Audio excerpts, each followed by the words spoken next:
I'm not where I want to be, but I'm in what was once a dream. So if I do some quick math, the future equals a dream come true.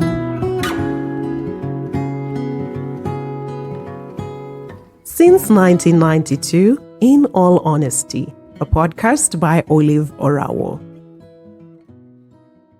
Alrighty, welcome to another episode of the In All Honesty podcast. My fabulous name is OLAVEORAWO, and today we have the people who are lucky in love, we'd say.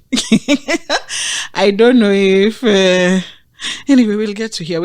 Today we're talking about the success side of love. I don't know whether it's success, but basically it's just... The side that has lasted. Thriving for yes. now. Because last week we had the singles here, and let me tell you, emotions ran high because thank you so much for coming, ladies, and I'll give you the chance to just introduce yourself as you'd like to be known, and if it's okay, you want to share, you can tell us if you're in a relationship, what stage is it in, how long. My name is, should I say my real name? No. Whichever you want. The Lone Jaber on all social media platforms. Yeah. And I can say I'm in a happy place for now. If that changes, I'm the kind of person to say I will not keep quiet about that. And I've known him for a very long time. I can say a total of 7-8 years. We were friends for 5 years. We've dated for 2.5. Not dating, like we've been in a relationship for marriage 2.5 years. Hey. Yeah.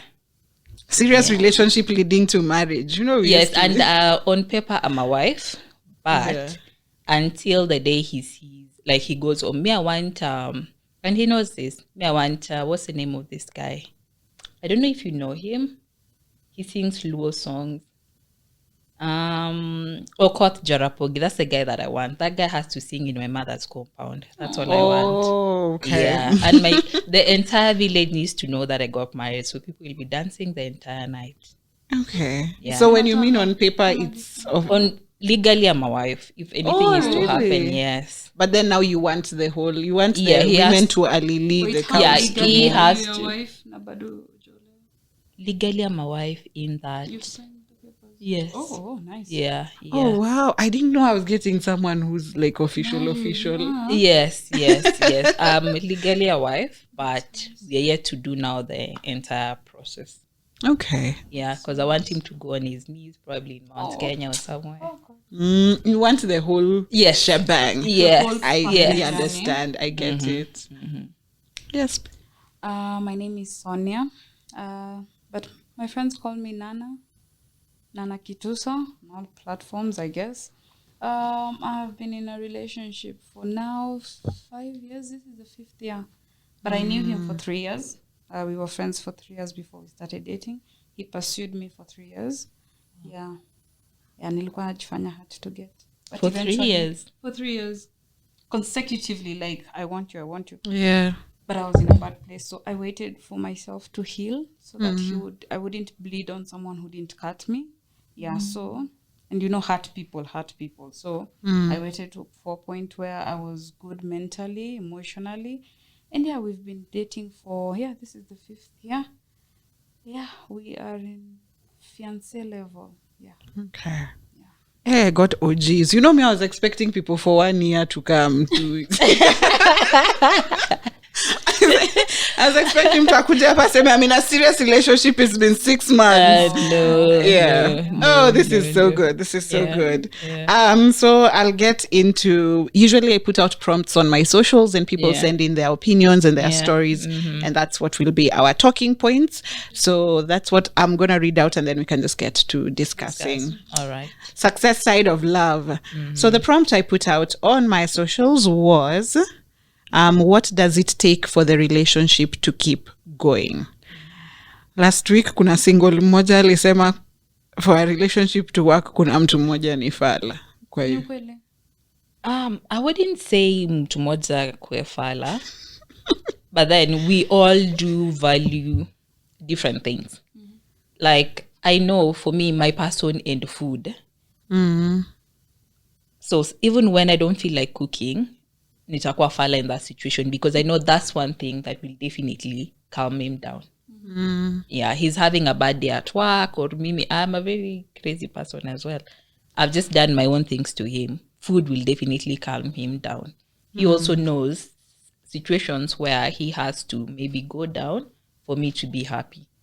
I love to travel, so you'll find he just do niseme aje, unaona ni kama ni fala, but he knows what he's doing. So he'll atakuwa fala, book me that trip, make me happy, but he knows why he's doing that because he wants the relationship to stay. Nitakuwa fala, will wake up at 5 a.m. to cook for him because maybe he has a serious meeting, he's not going to eat the entire day.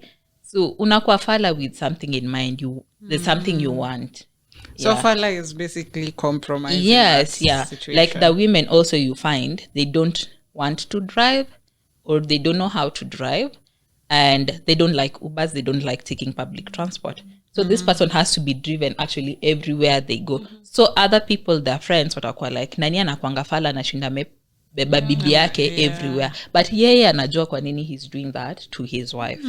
Okay. So hiyo kukua fala is relative. Ama unapata somebody, like the example I was telling you before, he knows maybe you may be allergic to cold, so in the morning you can't do things involving cold water, and maybe you live in a house that doesn't have heated normal water. Yeah. So you'll find this person doing dishes and all these things. Wewe ukiingia kwa nyumba yako, you're saying, oh jamani fala. He knows why he's doing that. Even women, these things women do, nambiwa, oh, we know why we're doing those things. And let me tell you, there's nobody who's going to live with somebody else for 2, 3, 4, 5 years and see these things, watu wanasema ni fala, and stay there without a purpose. They know why they're there. Yeah. And some of us really look nice out here. It's nice when you see us when we're with other people, but you can't live with us. When you're naishi na sisi ndio wanajua.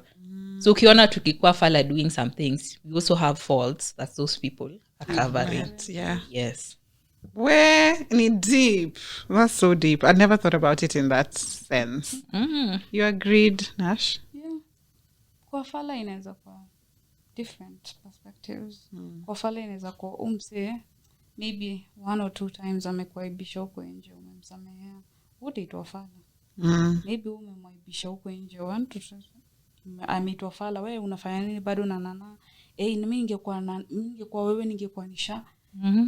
Like for me, I am not a morning person, like at all. Mkasirika asubuhi, like so. We had this couple when walikuwa wamekaa, alafu they were like, oh me I take out my guys, hata yeye mwenyewe ajuangi atavaa nini, mimi ndo ndamtolea kila kitu, ndampigia pasi, you know. Yeah. Mimi na chali yangu tukaangaliana, tukacheka, tukasema Nana anajuanga kitu nilivaa jioni, jua asubuhi she's not, unaona. Oh chali akamwambia wewe ni fala, like mbona uko na demu mwenye anakosaje kupigia pasi, mbona uko na demu mwenye kupigiangi pasi, mbona uko na demu mwenye amkangi mbele yako. Unaona yeye aliambia ni fala. Aya mimi naye Fridays ataenda dunda, mimi I don't do dunda. So ameenda, oh he doesn't want to spend time with you, why? Niko like no, it's okay. Yeah. So na kwa situation mimi ndio fala. Juu utaambiwa, and people are cliche, watu watakuwa like ameenda amerombosewa na mademu wengine. Uko like okay, they're like anakutumia vibaya. But vile tu amesema sisi tu ndio tunajua kuishi na watu vile iko. Because me watu wengi wataniangalia wako like munge kwa demu yangu, but yeye tu ndio anajua kwa demu. Because I am a headache. I am emotional. I'm an emotional wreck. Like you have your episodes, you have your, so you kwa fala ni normal. It's okay. But when you fala wangu na mimi fala wako.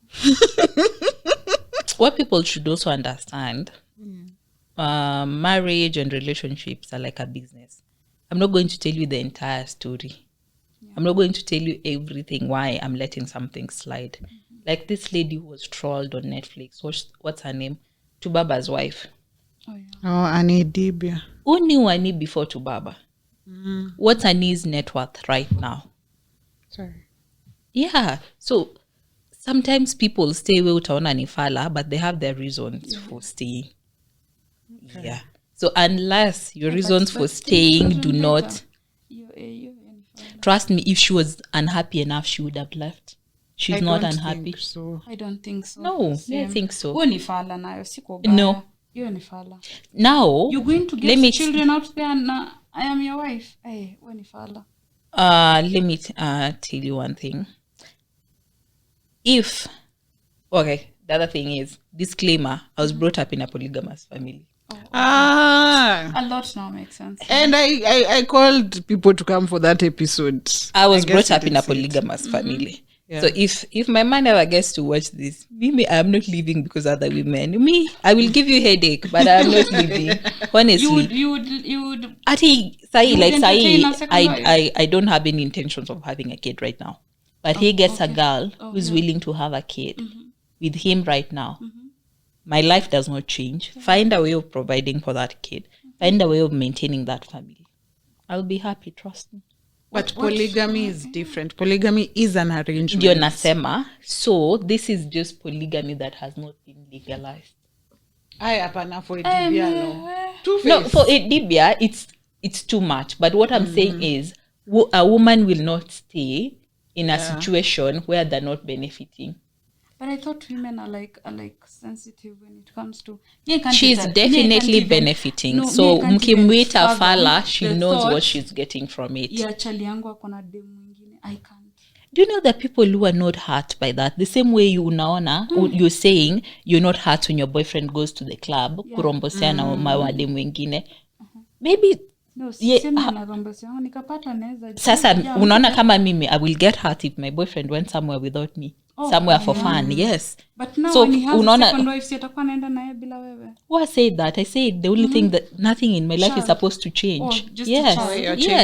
See that child at your free time.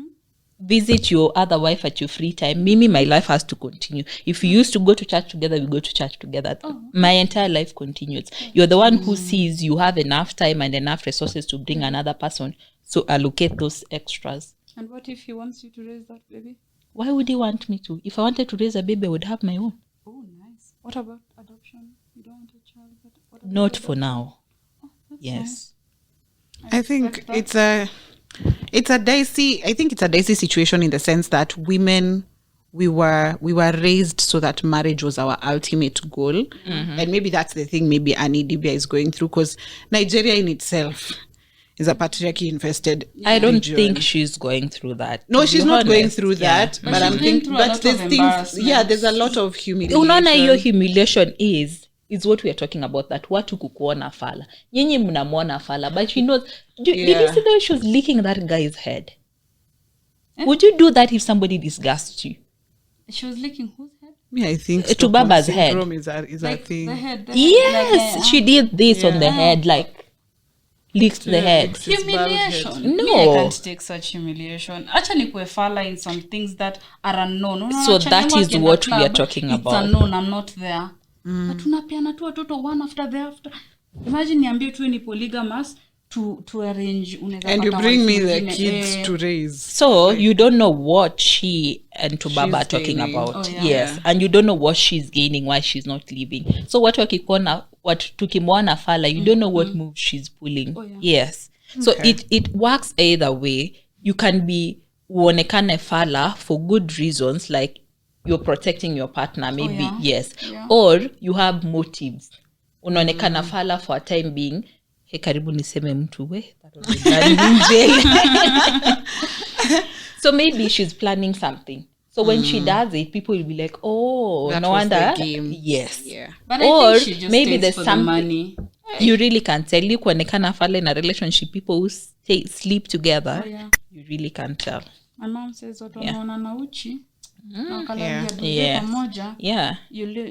Same way. But also there's something idea that you've talked about about I don't know, I'm not sure if I can say it. Say it. About your child. So there are people now who know your partner, when they get to find out what on your partner ni fala. Do you know that? But why are you with a woman who has a child? Why are you fathering a child who's not yours? Yes. Yeah. Kwanza watamwambia utaenda kukulwa na baby daddy, like they'll tell him so They many have told things. him so many things that ati hata akiraise huo mtoto at some point huo mtoto ataenda kutafuta babake. Sasa unaona anaonekana fala. But why is he doing that? Because he knows maybe he loves the child, or maybe he knows that child is your happiness, so he loves the child in extension. Yeah, they actually love the children in extension. Yeah. And so does the child. So I'm telling you, mambo ya watu wawili, achana nayo. Mtu ataonekana fala so many different ways. Yeah. You can respect that. But for Tubaba's wife, the point I was trying to make, okay, let's not use her as an example. She has something to gain, because you can see.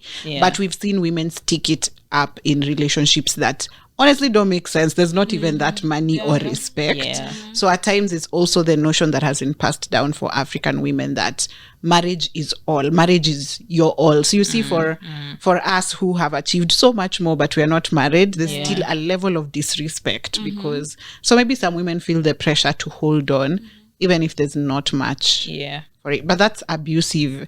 It is. And as you've said, if you're in a marriage where you're not gaining anything, just leave. I hope that we are now saying it out loud more, so that you feel comfortable to leave when there's nothing to it. But also, as somebody who watched your episode, the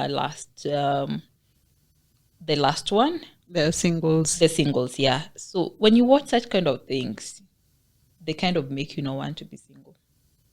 And also with the fact that people have known you to be in a relationship, when you go back to being single now, it's different. You're not even that ghetto single. You're like plus.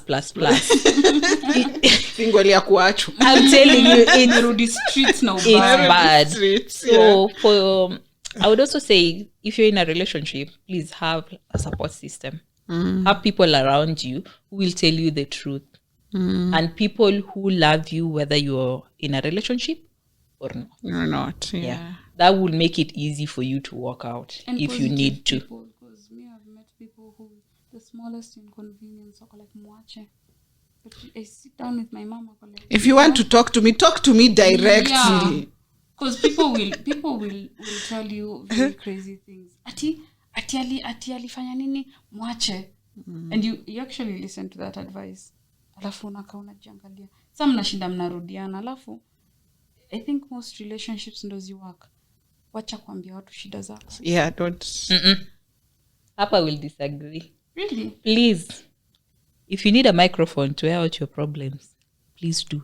Just air it out to the right people. Because you're going to keep quiet and get yourself killed. No. You're going to keep quiet and get depressed. In terms as in atijiweke, but in terms of you're telling everyone, like my friends are everyone is a problem, but please. Maybe my mom is okay. Choose like, people to tell. Very important people to tell. People who you know are sober-minded, they won't just tell you. Because this is what happens, and I've seen this in another relationship. Unakuja unatuambia makosa zote za chali yako. Zote kutoka mbele hadi nyuma. Tunamjua vile wewe unamjua. He has cheated on you. He has babied other children. Like amefanya a lot.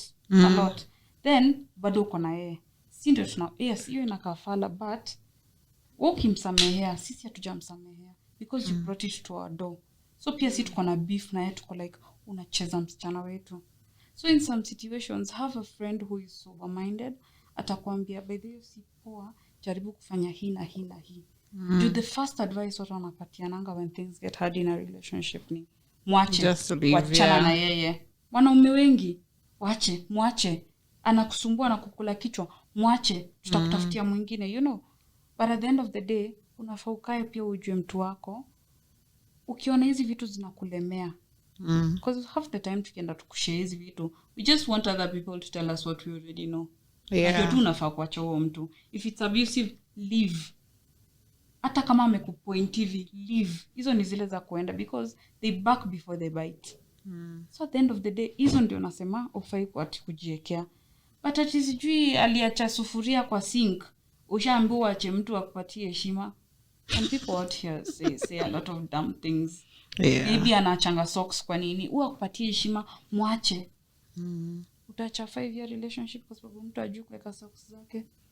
I tell people not to come for me to come to me for relationship advice, because my advice is always leave.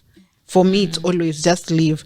But mine is informed by, if you are so unhappy, why do you keep telling me about it? Ini mara tatu umekuja amedu.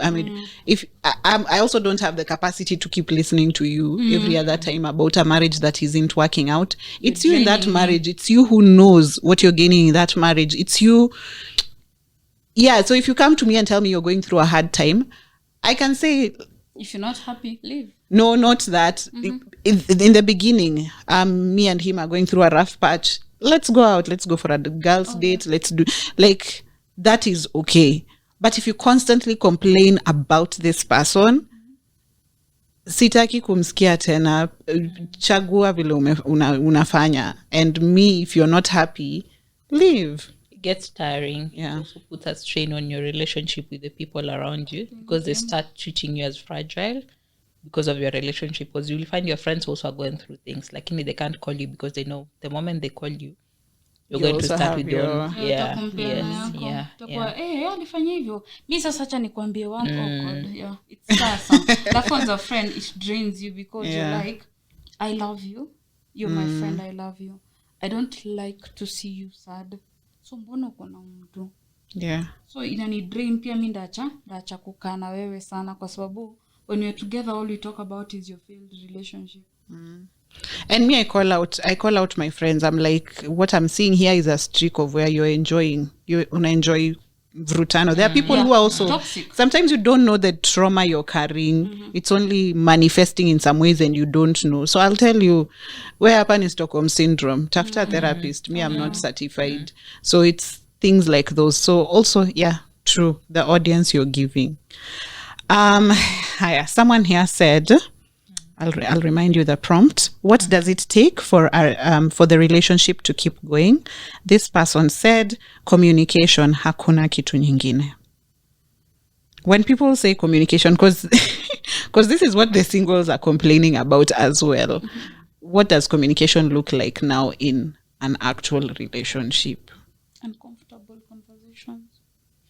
Communication in a relationship depends. Are you guys living together or not? The kind of conversations you're going to be having when you're living together are very different compared to the conversations that you will have when you're not living together. And also it depends on the person you're dealing with. You're dating maybe an auditor. Trust me, you're not going to be calling this guy. Yeah. You will call and call and call. He'll come back at 9 o'clock. Oh, ulinipigia. And honestly, he's serious. He's just seeing it. Then. So mtu kama huyo, you need to know your person. You need to know their work schedule. You need to know also the kind of communication they prefer. There are people who like chatting. I don't like chatting. You text me, I will leave you there. Come back and respond 5 hours later. Disappear again. So it depends. So the things that people are talking about, you get a lady, she's texting you, good morning, my king. Have you eaten? Did you sleep well? You're also just dating an idle person. Yeah. Stop dating idle people and stop dating people who don't love themselves. So when you communicate, it's effective communication and it's necessary communication. And then when you live together, dynamics change. You're not going to ask me, umekula nini? Well, tulikula pamoja. Yeah. So the conversations also change. Yeah. So communication, I think in a relationship, when people say you need communication, it's not communication ya umeamka aje my sunshine. No. It's communication ya what do you want me to do? When do we do this? Like progressive communication that brings a change to your life, communication that makes your relationship better. And I don't think asking somebody umekula nini will make your relationship better unless you want to send them food. Even as the singles hatutaki kuulizwa tumekula nini. Yeah. So if you're asking me nimekula nini, maybe I am sick and I haven't been feeding well. And what follows is after umekula nini, I tell you no. It's either ting ting ting Mpesa or my doorbell rings. Send delivery. But you umekula nini with nothing for it, it's a waste of time. Yeah. For me, You said hard conversation. Yes, especially for someone who is young in a relationship. Kuna conversations watu waongeleleangi finances. Aya, wewe uligrow up aje na mimi niligrow up aje, na tutakamaje pamoja, tuone vile tutaishi pamoja. There are some households budake afanyangi anything. Then kuna ingine budako anafanyanga almost everything. Yeah, naona hiyo ni kukaliwa. Wewe unaona it's a form of love. Naona mimi I was raised by my dad. My dad literally has, my mom was working. My dad ndiye alikuwa na liquid like a job yenye anaweza tushughulikia. So he gave us everything. So lazima nikikutana na mseni mwambie mimi yenyewe babangu anaendanga out of his way for us. Yeah. Na yeye pia ametoka from a place where babake ashikangi hata kikombe. You know, such conversations mnaona by the way tutaleta having a child in the picture. My son. Yeah? Lazima pia to gauge mtoto tutamleaje. You know, na wewe ndio baba yake, si ndio? Hautakuwa ati unaruka saa zingine when things get hard uko like pigia baba yake, no. Because it is standard 4 hours, baba yake hayuko, ni wewe uko. Such conversations, finances, unaingililia wapi na mimi naingililia wapi? Kwa sababu a lot of young people una date cash cow.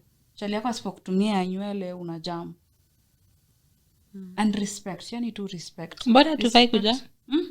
Mbona tufai kuja? Kwa sababu up until mwanaume achukue responsibility for you, this is just my view. Up until like bwanako akwambie will you marry me ama vitu kama hizo.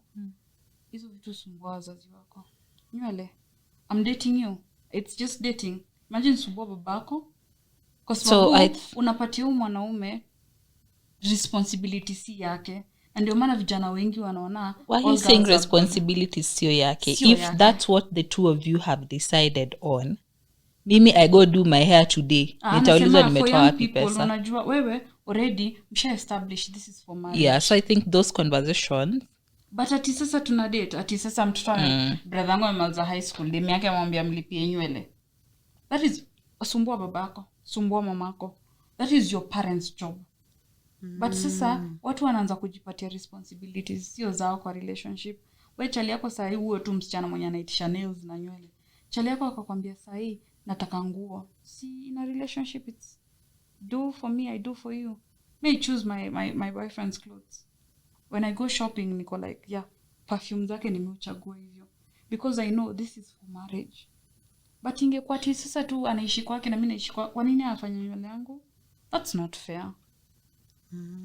Wasichana waache kujifanya the minute tunaingia kwa relationship umeacha kujitegemea kama mtu. Wazazi wako, especially if they are alive, for those fortunate enough to have like living parents, sumbua baba yako, mwambie dad I need my hair done. That is your father. It's part of his job description. But usianze kusumbua vijana wewe wenyewe, nataka hii, nataka ile, nataka ile. Wanaume pia uchoka. And that adds on to their mental health. So at the end of the day, difficult conversations inai. Tukifika hapa nataka ufanye hivi. Meaningful conversations pia vile umesema. Si ati jua kuku text jana good morning umefura kama ndazi shwari. Mtu ako na vitu za kufanya. Actually nikisema na siwezi date mtu ana kazi. It's because I don't want an idle person. Huyo hakuni text good morning sunshine, sija reply umefura. Unafurisha nini? I have things to do. Uja reply ameongeza voice note like you didn't hear. Have a good life, entertain those men. Nini umechoka kusoma shika usikie. Mtu mwenyewe ni wote mmetoka job, mnajua jioni it's just having a good time, tuweke ka movie like me and my boyfriend, it's our love language I think is movies. We will just have a very difficult day but jioni tunajua tu kuna ka movie kalitokea jana, let's do that movie. Let's sit, have a nice meal. I cook for my everything he wants. Lakini si kiusu, you know, but yeah, you get like I make good meals and I know anajua kuna safe space akitoka job, anajua no judging, tutakam tutahave hizo conversations about yeye amekuaje siku yake na mimi nimekuaje siku yangu, tutaweka ka movie hata kama atalala half of it, but you know it's something bonding. Yeah. I think communication to me, and this is in reference to what the singles say, the things, communication in a relationship depends on the stage of relationship. You can't meet me today and then you start asking me, how are we going to parent our child? How many children are we going to have? Exactly. So communication will vary depending on the stage where you are at. Because let me tell you, it gets so hectic to the point that sometimes you just wake up and you're like, hey, ulilipa ile kitu. Pigia nani. Like, that's where your life is at that moment. And then the day is still, even if you're dating a busy man, you wake up to good morning sunshine. Yeah. So it depends on where your relationship is at. And that's some of the things that scare the single people, especially men. You've met a girl 3 weeks in. She starts asking you, where do you see yourself in 5 years? Goodness. I've only known you 3 weeks. How am I supposed to be sharing my whole life plan with you? I'm not even sure if I like you yet. Because 3 weeks, I'm not even sure if I like you yet. Maybe that feeds into compatibility. You see how you meet someone and they have a 5-year plan and you also have a 5-year plan. So you're kind of the same person. Yes. And then maybe that's something to Talk bond about. on. Yes, Maybe. yes. No, what we're talking about is communication in relationship side. So if you're bonding over that, that's different. This is intentional communication. That somebody's sitting you down. Now we've gone to a restaurant. We've met 3 weeks ago and you're starting to ask me how we're going to. It scares people. Not just women. Okay, women, we don't really get scared so much by it. We get inspired because now I see my wedding dress coming sooner. Yes. But for men, it's very scary. It's very scary because now this is somebody who's not giving you a chance to walk out of this or stay. They're already seeing you there permanently. So I think for me, communication, I don't think I would have a difficult conversation, the way you call it, with somebody I've just met. Those are things that I will ask you when you tell me now, I want you to be my girlfriend. Yes. Okay. And then most of the times, you don't even realize you need to talk about these things. You don't even realize you have differences. Let me tell you, when this guy asked me to date him, I remember so well we were at Treasure Garden with Bilenge playing in the background. I never thought we would fight even a single day. I never thought. Then we start living together and we fight about the smallest things, which when we now sit down and look back, it's about how we were brought up. So my person will never take fish in Yemekatwa. Never ever. It's the most disrespectful thing you can ever do to him. You can burn his suit, you can scratch his shoes, do anything else, but don't serve him half fish. And for me, my mother, umekula samaki mzima peke yako? How? Like fish isn't cut. No. So my husband, my person, he's not husband yet. His mother was a fishmonger, so they had so much fish in the house. And then she would probably come back from work tired. She doesn't want to make vegetables, so what she'll do is give you a whole fish, no matter the size, and then it's probably leftovers. So kama inatoshana hivi, she'll give it to you, all of it. And my mother, raising 4 kids by herself, that one fish was serving all of you. Yes. So to him, he felt like namkazia. Because we've been raised very differently. Like I was telling you before, I'm very frugal. Very, very, very frugal. I know what's in my house. Even now, you take me to my pantry, I will name to you what's there and what's not there and what needs to be bought. He's not like that. He's the kind of person who will tell you, just use it, we'll buy another one. And for me, it's not even about the fact that we can afford another one. I feel you're being wasteful. It's being wasteful. Yeah. So that even interferes with like bulk shopping.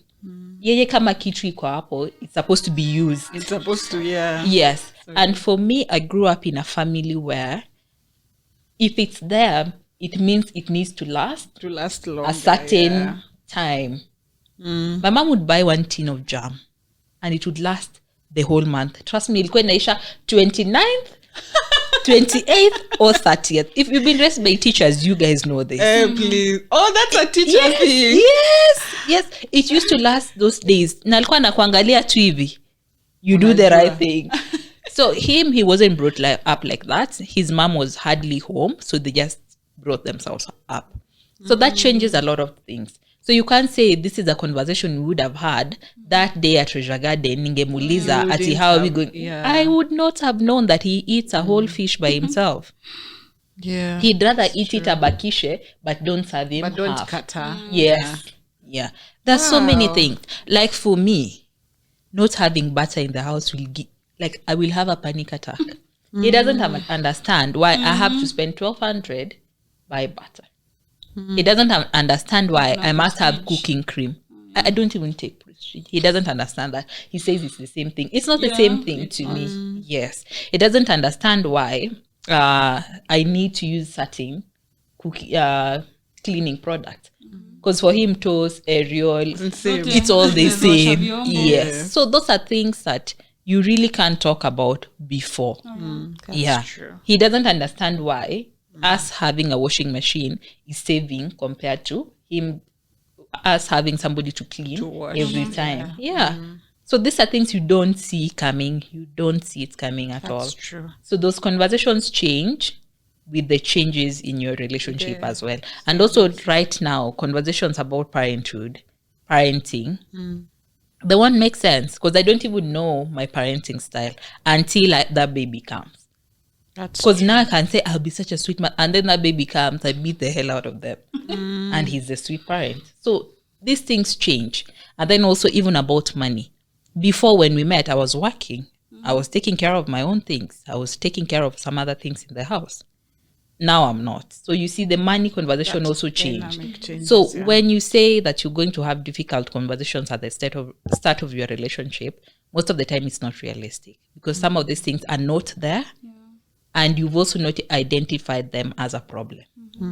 So when they come, talk about them. So that's why we say effective communication and communicate as frequently. So when something rises, you deal it with it then. When we started our relationship, he was only having one job. Now he has 2 jobs. His timings have changed. Yes. So now we need to reprogram. How do we get to spend quality time together? These are things we didn't see from the start. We used to have all our evenings together. Now he has so many other things to do. You have school, you have all these things coming in. Yeah. It even got to a point I relocated. I was not in the country for a while. We didn't see that coming when we started dating. So communication is progressive, and don't burden somebody with all those things just because you've had people in the internet saying you need to talk about these things. And that, they come at a certain stage. Where you are at, if you're in the talking stage, enjoy it, go out, dance, do all those things that people do at the talking stage. Communication zingine pia inaweza kuwa tricky kwa sababu haujui when to communicate certain things. Talking stage. That's the talking stage. Yeah. Mkianza kuishi pamoja, ongeleleni sabuni gani mnaoganga nayo. Leto amesema it's about timing sometimes. And also pia usisettle for something just because people say men are supposed to be busy. When your love language is words of affirmation, make sure this person knows. Ndio hata kama hayuko, maybe once in a while anakuambia tu kitu nzuri. So by the end of the day, tunakuanga huko nje tuko like, unajua mimi napenda kutextiwa, alafu majority of people are like, hiyo ni ujinga, hiyo ni. If that is what you want, communicate it. I want to be texted. I want you to check up on me during the day. I like gifts. I want you to gift me. Don't settle for something just because people say standard in your communication isn't enough for mnaongelelea. Maybe you don't want to talk about kids. Maybe you just want to be texted. Imagine mwambie, and if it's not working for you, mwambie pia. Because mimi I like being checked up on. I think my mom taught me that because my mom will call you like twice a day just to know that you're okay. So when you love me, that is what I know. haya in terms of kulelewa differently. Sisi kwetu, and I have come to notice that this does not happen in every household. Sisi kwetu babangu ndio piga pasi. Juu amwezi piga yake. So atapiga zenu. Cause iko hivyo like anatakanga nguo zake zipigwe at certain years. Yeah. So it comes so naturally.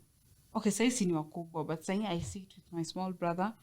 Like akitaka kupigiwa nguo, atapigia mamangu, atapigia brothangu, na atatupigia by the way if there's a function. Like when we are going to my sister's funeral, yeye alitupigia pasi. He was like later. It comes so naturally. So nikiambia chali yangu anipigie nguo pasi, elewi. Jukwao mama kinda anapiganga pasi. So ako like, you do know this is weird. Niko like, we've even had that conversation today. Nilikuwa like, I think it comes so naturally for me. And I'm sorry, but we will compromise where we can. Yeye amezoea finances ni za mwanaume. So when it comes to talking about like finances, he will take care of it. Ako like ndasort. He doesn't do 50-50. Ndasort. We mali unaweza saidia. But mi ndo nasort. Juu ametoka from a household where it's men provide. School fees, rent, everything.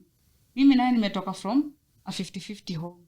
Where my mom and my dad both chip in. So it's different. It's different everywhere. But don't settle for less just because the internet is saying usikule mwanaume wako kichwa na maswali kama hizo. If you want communication, sit your man down. If his name is Kevin mimi na hii julikane hata tukiendelea huko mbele, my love language is this. Isikwe tu talking stage ndo una love bombiwa alafu kumbele unaanza review kama emotional abuse, tumsali withdraw. True. Ikai kijulikana Nana anapenda communication. Nana anapenda hata ukienda dundani ambapo uko club fulani. Because mama yetu I think alitulea akituambia, I would rather know where you are even if it's somewhere I don't want you to be. Because in case something happens, sitapigiwa Nana uko mwili yako impatikana Kisumu.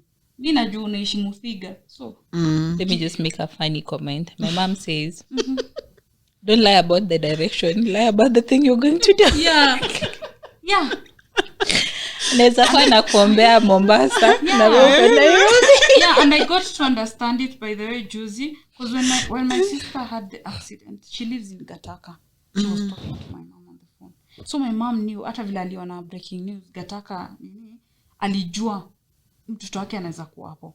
Rather than sistangu hata ajua anaishi wapi ama ingekuwa mimi. Gataka unaona yangeona news aseme hii inaanguka kia watu wataumia, hangewafikiria kwenda kutafuta sistangu. For heights uko Kisumu, when something happens in Kisumu ama tukiwa by anyone patana na Kisumu hata kuwa like hapana sina na wangu au ni mwingine huyo. So it is very important for me communication. Niambie utachelewa, niambie because I am an overthinker. Mimi uko siku ingia uliniambia unatoka job 5 na tena hujaingia. All the scenarios I have played in my mind mpaka nishapanga mazishi yako. Niko like, oh God, I'm going to cry. Kai, because where is he? My first place inakuanga, are you okay? Yeah. And for him, for the longest time, yalikuwa anaona na overreact because I thought he was cheating. No, I need to know where you are. I just need to know. Yes, lie about what you're going to do, but don't lie about the direction. You don't even have if you are say, cheating in Ruaka, say you are in Ruaka. You don't even have to say exactly Ruaka. Sema uko Limuru Road. Sema tu by the uko Ruaka ndio. No, my mom says sema tu direction. The general direction. Yeah. Because unaweza pigiwa, imagine unapigiwa naambiwa tumepata the name Kevin. Tumepata Kevin Naivasha. Unajua Kevin ako ST. Au si Kevin wangu, haiwezi kuwa. That would probably be me. And men do not know how to communicate that. They think umewakalia kwa sababu akipiga anekana na maboys amekupigia ni aje babe ndio nimetoka job. Ataambiwa hapo kwani lazima ajue kila mahali unaenda. You know. So they do these things. So that's the other thing. What about those your friends, like separating when your friends are healthy and when they are not? Because I think also the circles you keep as someone's partner feeds a lot into, it plants seeds. Kama hivyo vile you see, like he knows he's supposed to check up on you. Your relationship works fine when it's the two of you. But outside, mbona mtu akimwambia ati amekukalia, it plants a small seed. He actually thinks about we it. struggled with that for a very long time. Like angekuwa na come home alafu ananiambia, unajua mimi nimeambiwa na maboys mimi hakuna kitu kama hiyo unafanyika kwa nyumba ya mtu.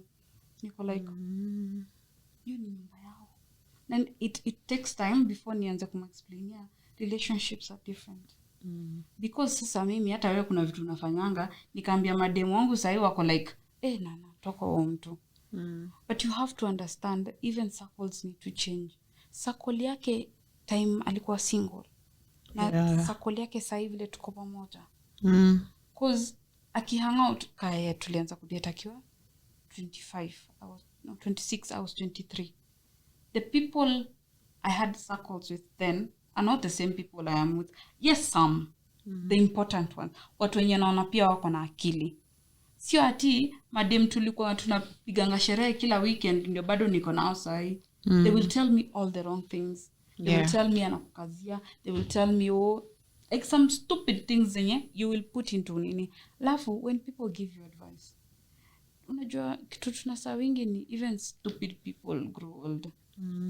Unaenda alafu let's say you're in an abusive relationship. I was in an abusive relationship. And unfortunately, the person I told first, aliniambia vumilia. Wasichana uchapwa. Just do better. You know? Yeah. Ongea pole pole. You see, that was the first. Na alikuwa mzee. So mimi niko naye, by the way, si marriage yake imelast. Maybe this is what happened. So you also have to say, unaona, wewe unatandikwa tu. Unaona tu vizuri unatandikwa. Unaona vizuri tu unatoka damu. Unaumia.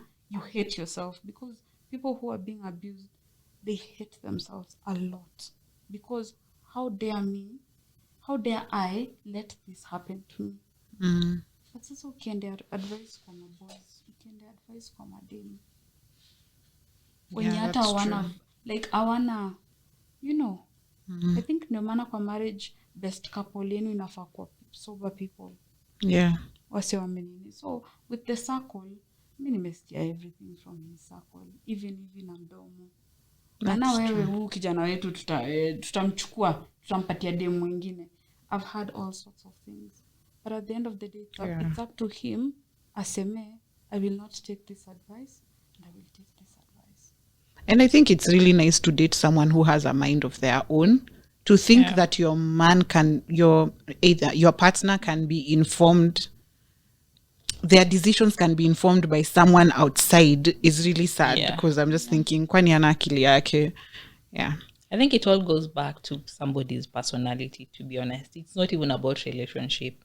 Utapata, if you can be convinced about your relationship, you can be convinced about anything else in your life. These are people who they deep down in her heart, she wants to buy a Mazda.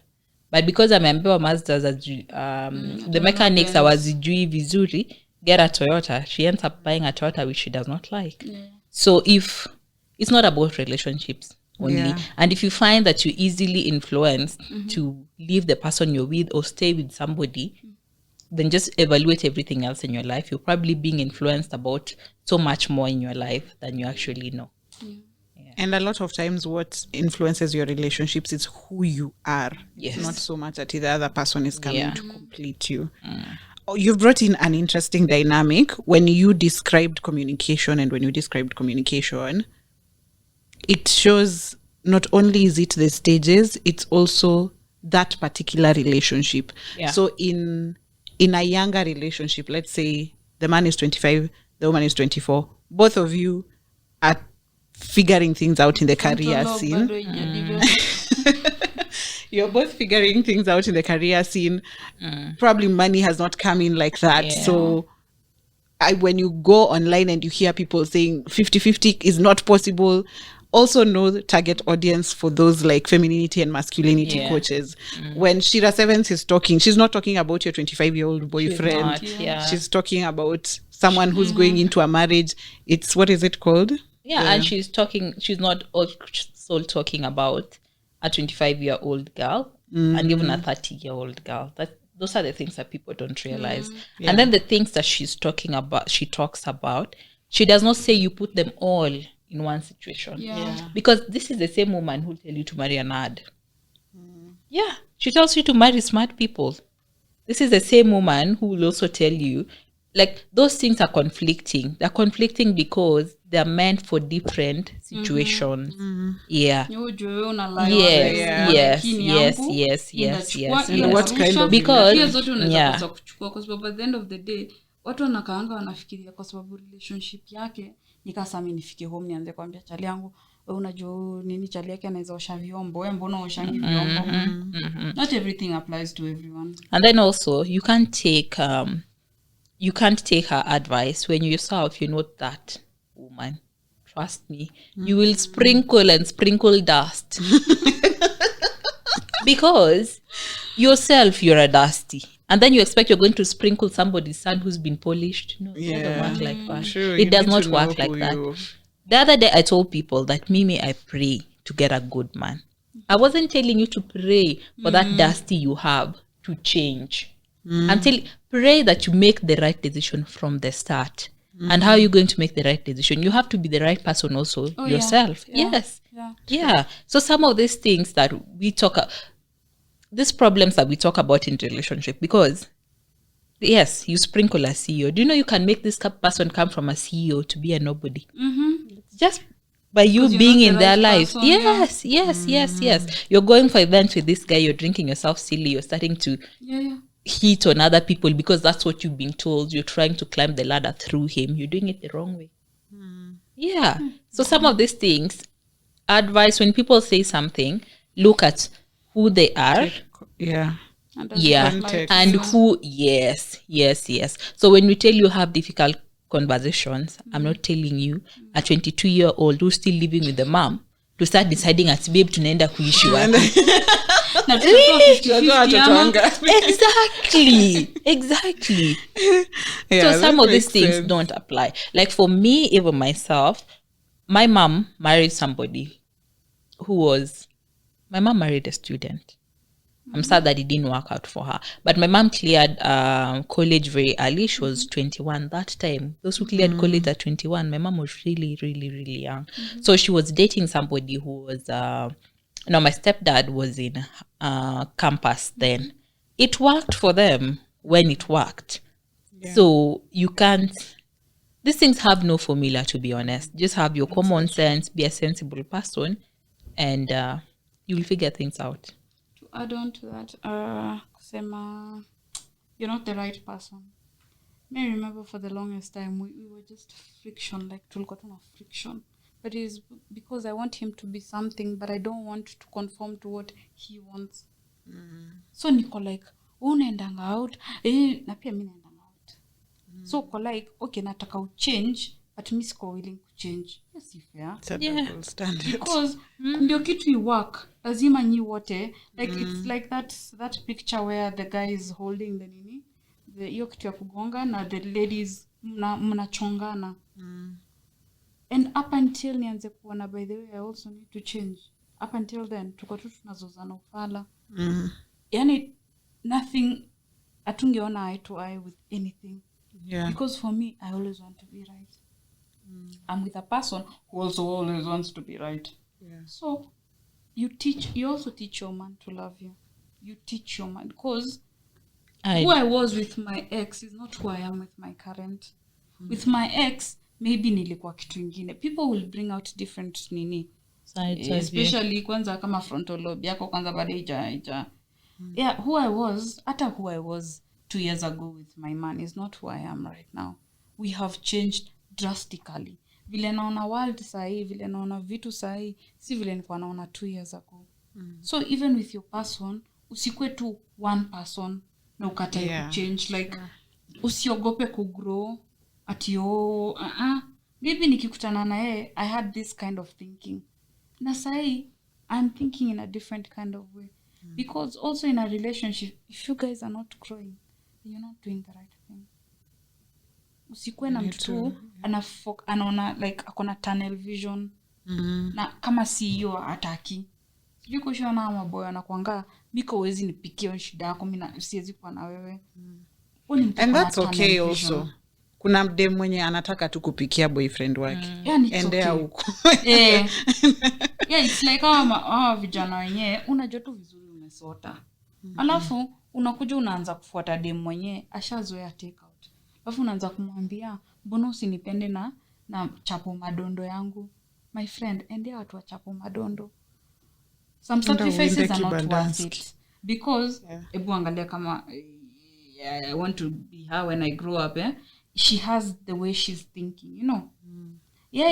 Hautakuja umwambie ati baby lakini mimi sinanga pesa sasa unataka aje. Endea watu bedhe usipasudi. No, Apple, I would definitely say you attract what you are, to be honest. Because people have asked me this. If we stopped dating or living together today, me, I would live my life. I would. True. I would. I'm educated. I don't want to blow my own trumpet. But one thing is, yes, I have lived on my own before. Yeah. So it's something I can continue living my life the way it is right now. Or maybe even better. You never know. Because opportunities also do open up. These are for the girls who think love is everything. Love is not everything. Yeah. Don't be with someone who is not growing. Alafu unaogopa kumwacha just because Chris Martin alimba paper love. No. I think the goal is to be happy. If she's happy by herself and she feels whole enough, that's it. If you're happy in a relationship, that's it. And things do change. Just like we've said, kuna stages. Yeah. So maybe my mom is happy alone, but she was once happy in her marriage. Yeah. So these things have stages. And also when you're taking advice, look at the state that person is in and who they are addressing. Yeah. Don't go for advice from bitter people. Bitter people they'll just bleed on you, manze. Yeah, true. Mtu alikuwa na mtandiko, wewe umempelekea tu shida kidogo, labda tu anachanga socks pale. Yako na machungu za bwanake mwenye alikuwa anamtandika yeye na watoto wake. Anakuambia wanaume ni wajinga, wanaume they deserve nothing. Wewe nani kwanza umeendea advice kwake? Make sure pia wewe kama unaweza sacrifice pia wewe finances zako tu uende professional. A whole psychologist, mtu afikiri na machungu zake. Because most of the time tunaendeanga mothers-in-law, tunaendeanga some old women in the society. Na watu wa kitambo sijui kwa nini wako na notion ya celebrities. Umilia. Unaenda unaangalia Kabiwa Jesus. Uko like huyu alivumilia ama size 8 alivumilia pia mimi ndavu. Kwanza that reality show is wild. That goes back to point tulisema. Yeah. To kukua fala. People simp.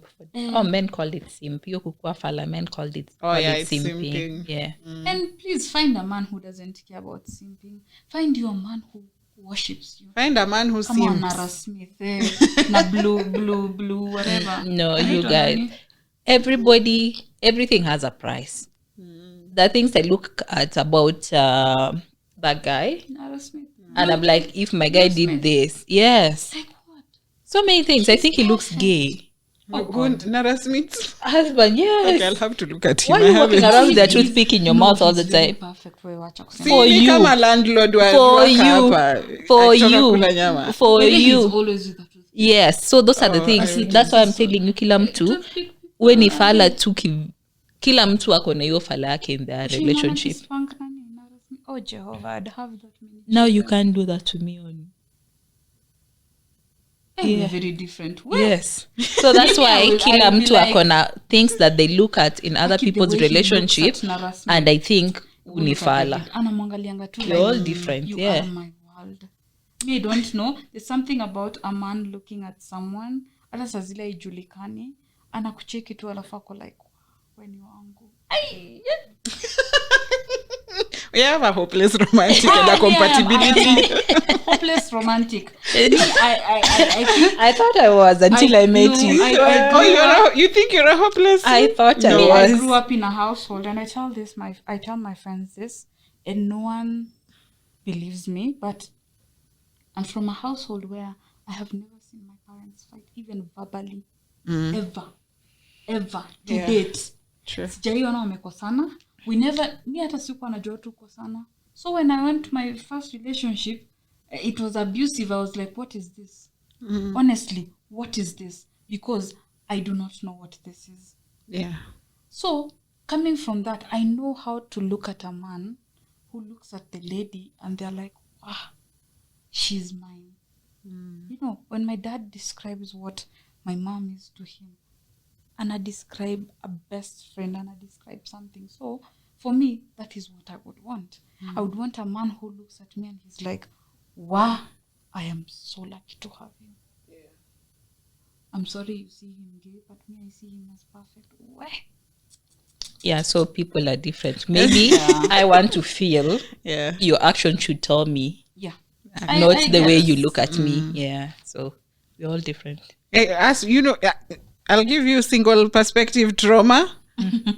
That has also been an issue because we've realized that men banking on that, whatever she's described, men banking on it. A lot of times, right now, we are seeing more young men using it to target Yes. women who are a bit more established, women who look like they have their life together. So we're also just like, I guess romance doesn't work as that fairy tale romance. Yes. Yeah. Quite difficult. Higher. Someone else said, bare minimum. As a single person, it is respect and reciprocity. Single people, opinion last week. Next person says, love or relationship. Love or relationship is work, and both of you must work. Yes. That is one thing that has kept me from a lot of relationships and friendships, because they describe it as work, but I don't know what exactly is this work that they talk about. This goes back to what we said. You stay there knowing what you're gaining from it. Yeah. Would you go to work if say you were to get maybe another gig, another job, something else to do on the side, and you know it's making your life better? It making you happier. Would you do it?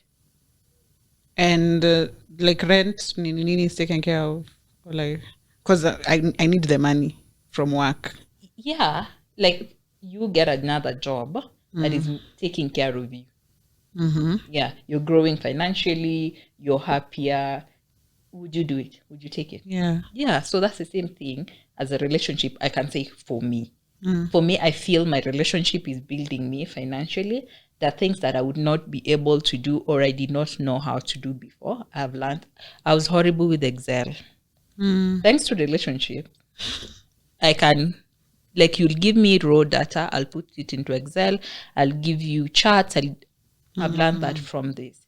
Like, there's so many ways that I've grown in so many areas. So for me, it's work, and it's work that I enjoy doing, and it's serving me for now. When it stops, fine. Yeah. Yes, you move. For me, then. work is work. Because, and this I was taught from a very early age. Hakuna relationship ina surviving ina mapenzi peke yake. And I'll give you an example of even siblings. If you don't work on your relationship, you're just going to be tulitoka kwa tumbo moja. But work for me doesn't really necessarily mean exhausting. Yeah. It just means every day you wake up purposeful to make it work. It is when those days where, because if you learn to give up on maybe my auntie told me one thing, and that is what I put in life. In life, you will have either one person and give them 20 chances, or have 20 people and give them each a chance. Yeah.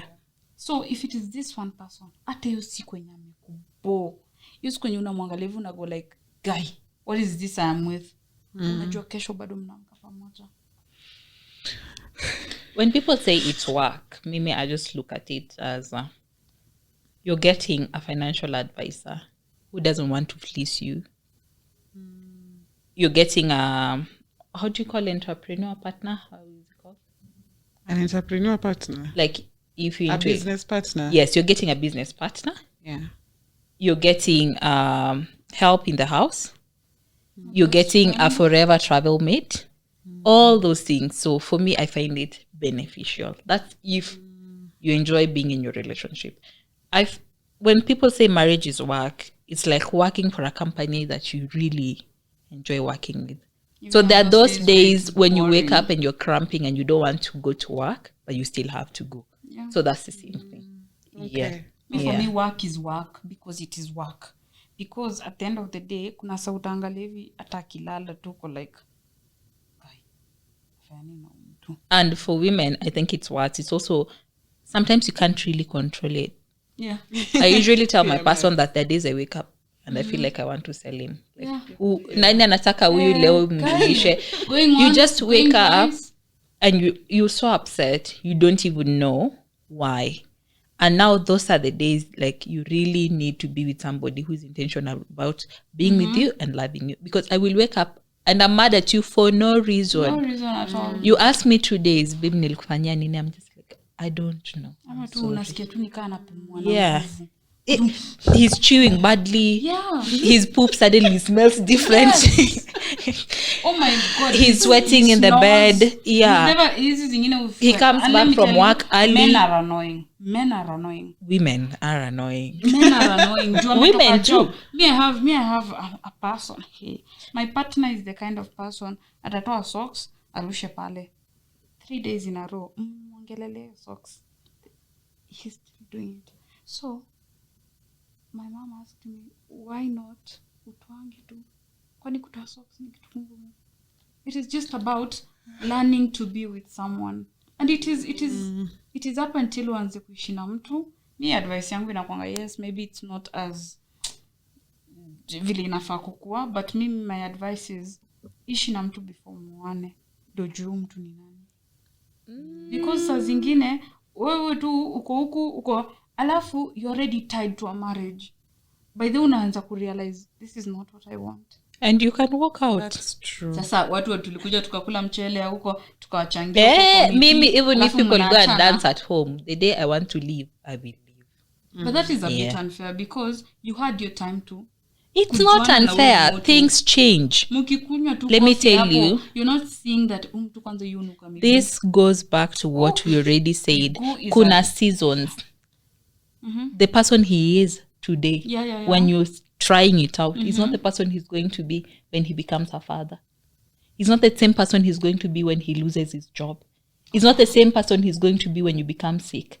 He's not the same person he's going to be when his parents die. But don't you think so things change?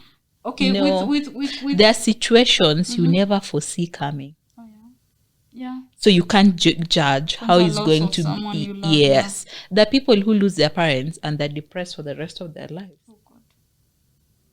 How are you going to deal with such a person? Those are things you never preempt coming. Yeah. At least that one we can see coming. Parents die. Him losing his job. Most people, you're permanent and pensionable. And then losing a part of his body. Now yes, you to exactly. Or you getting sick. I have, so these things you really can't say. My dad was in an accident a while back and I was the one who was taking care of him. And I can tell you, already kuishi na mtu inakupatia gauge ya who this person is. My dad was a very angry person when he got his accident. He was just grumpy. Umempikia ugali hataki ugali sasa nataka mchele. So did your mom have an experience of that before they got married? Yes. Already we know my dad anakuanga like my dad is a certain kind of person, He's ndaitaje, I love him to death. But sometimes he can just be, and we know that because tumeishi na tunajua. Aya, angalia in terms of me. Meishi na after marriage. I am bipolar. No, ni wale waliingia alafu marriage ikakuja. No, this is your perspective. This is not your mom's perspective. So me, probably the way your dad was before they got married and after marriage is really different. With my man, with my partner, I can gauge that akikasirika anakuanga hivi. Akiwa happy anakuanga hivi. Of course, akilose job, I am foreseeing something, Kuliko tunakanga tu across the table tukikunywa coffee. I really don't know this person. Do you believe in that you can foresee some things before you get married?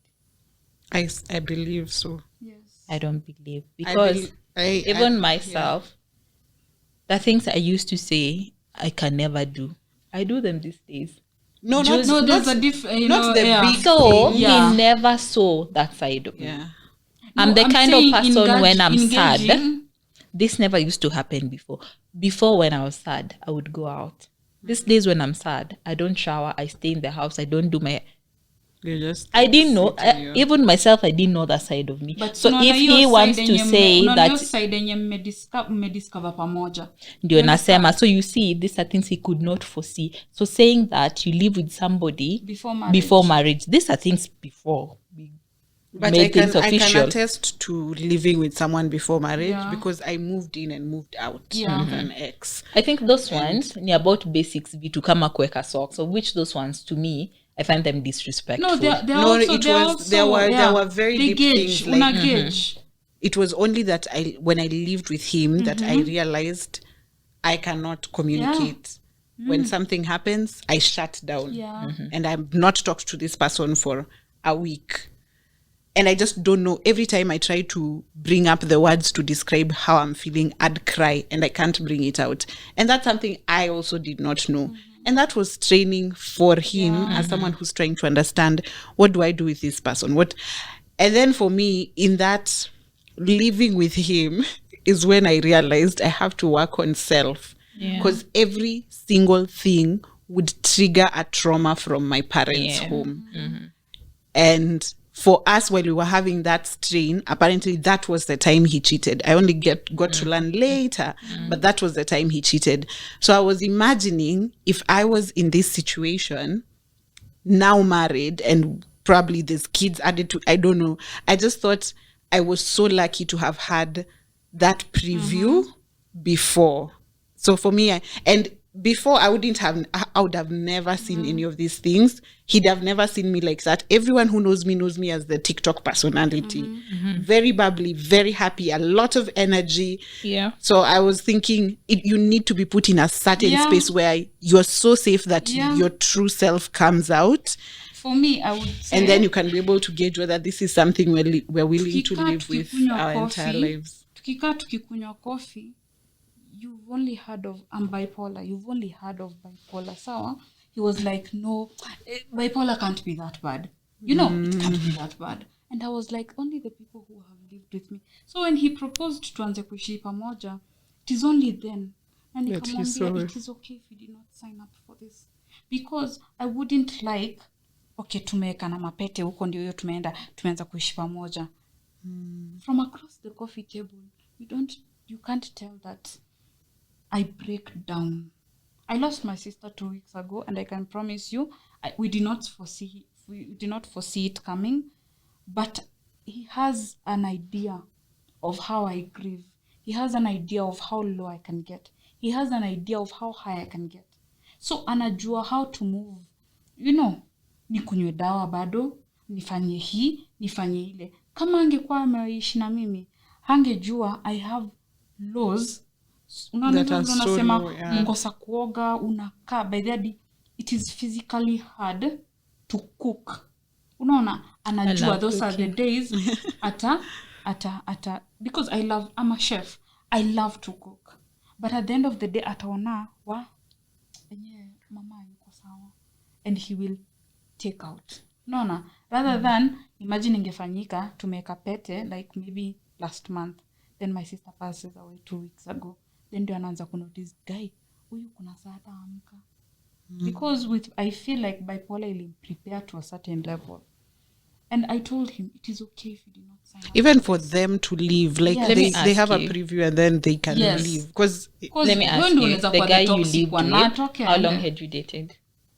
it was a very short time, actually. Exactly. And also, because for me, my idea of dating, because I felt like by the time we were moving in together, I already had an experience of living with him without necessarily moving my Or things you into being to him. his place, him being to Yes. your place. Okay. We used to see, he would come from work at 11, pass by my house to pick food. It was, we were in each other's space so much. I'd already met his family. I'd seen him through so many situations that I felt dating already prepared me. So you for- felt yes. you were, okay. Yeah. So I could have gotten married that time. Maybe that's the perspective that I didn't have, that you've dated for a longer period. So you've technically seen this person you've seen them lose a loved one, you've planned trips that have failed, you've seen them get conned, you've seen them have issues at work, you've seen him promoted at work, you also know how he handles money, you've seen him in almost every phase. But still, I feel that did not prepare me enough for the things that I learned when I started living with him.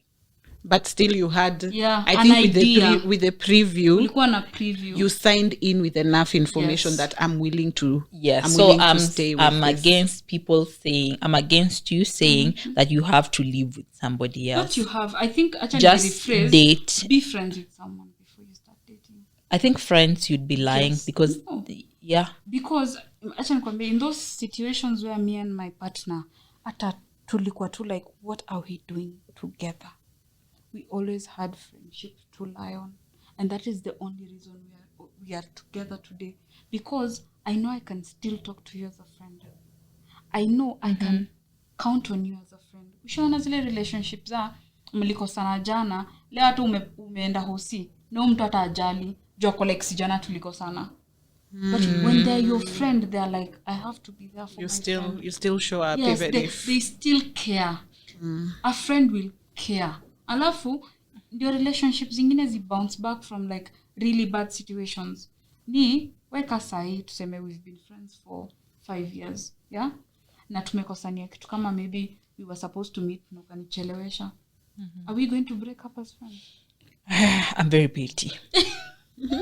But in those relationships where you want to keep, see, we will just figure it out. Talk, so for me, I would rephrase it as be intentional and decide, because also friendships end. So what my person says is, I made a decision. I chose. This is what I want. And he says, if we can be happy, he only wants 5 or 4 days a week. Those 3 days, do whatever you want. Hang out with your friends. Call your mom for 3 hours. If you feel you're unhappy. So he says, if you can only be happy 4 days a week, then you've made it. So the thing about some days it's not working, it happens. Life. It happens. And nothing prepares you for anything. Nothing will prepare you enough. People change. Even myself, I do some things right now. I'm like, is that me? So nothing will ever prepare you. And then, especially with women, your body changes, your hormones changes. That's true. Do you know the other day I cried over fries? And I was ready to leave. So I made fries. I like my fries like very, very, very crunchy. He doesn't mind. Actually, it wasn't him. Let me just be honest. It was his sister. So I made my fries and put them kando. Nikasema hii ni yangu. Tell me why this lady came and picked mine. I just wanted to leave. Your sister ate my fries. I was so upset. So those are things that if you had asked me 1 year down, and actually that time I would willingly give out my food to his sister. But why was I upset that day about fries? You just had other issues also. So nobody can tell you that some things will prepare you. A lot of things change. Things change, but if you guys are very intentional and see the value in your relationship, you'll make it work. If there's no value, then you guys will leave. And don't ever be ashamed about walking out, even if it's a marriage. Sure. I walk out for the right reasons. See, nimesema I saw the value and decided to work. At the end of the day, it's choosing your partner over and over and over and over again. That's every day, what I've had, you have to wake up, look at him, hata kama akona kichwa kubwa hiyo siku, hata kama ana chew the loudest hiyo siku. Look at him and say, I choose you. My Lord. And it's hard. It's like your job. You slept late the previous night. There's so much traffic. It's raining. You have a deadline. But you still go because you see value. You see what your job is doing in your life. You're able to pay your car. Crazy about you. That I will never stop saying. The craziness have a man who is crazy about you. They look at the way, I am so in love with how people look at each other. I see sometimes like we have friends around and I'm talking, maybe I'm talking or we're just listening to music, and I turn and I see Your my man is looking at you. Admiration. and I'm like, I think he knows you enjoy it, so he's probably by then doing it. this is the first time I'm actually saying it. I'm like, Lucky, how do you think Blue Nani Nara? And I've seen also my sister used to tell me there's a way he looks at you. That's how my grandfather anaangalianga shushu yangu. Next. So I have seen it, and they've been married for so long, and it works. So there's a way I can just be talking to people, and I'm like, and I just turn, and there's a way he's looking at me, and I'm just like, I also want to be looked at. Yes, as you like are. that. Well, I'm very disconnected from love. I think you'd look at me like that, and I would not even notice because you'd it's not It's not my pick kind it, of right? thing. it's not Yes. something you're looking For you, yes. Then you won't see There's a Yeah. single lady who came last week, and she was saying she wants the 90s kind of love. She wants a fairy tale. She wants walks on the beach. She wants to be those I adored love. and admired. Yes. So I guess, I can For see. me it is 7 ikifika 7 jioni we put off our phones, like ziko mbali, no using of the phones. We put on a nice movie. And you We just will commentate, and we love horror. We had to, because nilimpata akiwa hivyo na mimi niko hivyo. So our movies, you hata ukiwa our friends, we watch horrors and we watch it together. We just scooch in a couch pamoja. We, as scary as it is, as what, and it is just our. It's your thing. Maybe Yeah, it's we your won't- thing. Yeah, we It's won't your walk thing. on the beach or anything, but I know. That's Hata saa it, zile yeah. tumekasirikiana, as long, and he lets me pick the movies because his taste in music, nini movies is just pathetic. So me, I choose the movies. So I know hata kama amenikasirikiana hataki kuniongelesha, I'll just You do put the in a movie. good movie and he'll be like, umejua. A conversation will spark. Because on those days when you don't know this person, because ndio nakwambia, not only coffee date mnakunywa tu hapo kahawa, ujui hata anachiwingiaje, au ujui socks za mimi kwanza miguu kunuka. Oh god, just be On with that someone. note.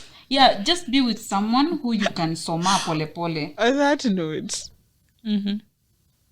when I was doing the hygiene episode, we realized first day, tuko mwanzo, please know if your person showers, wipes, like basics.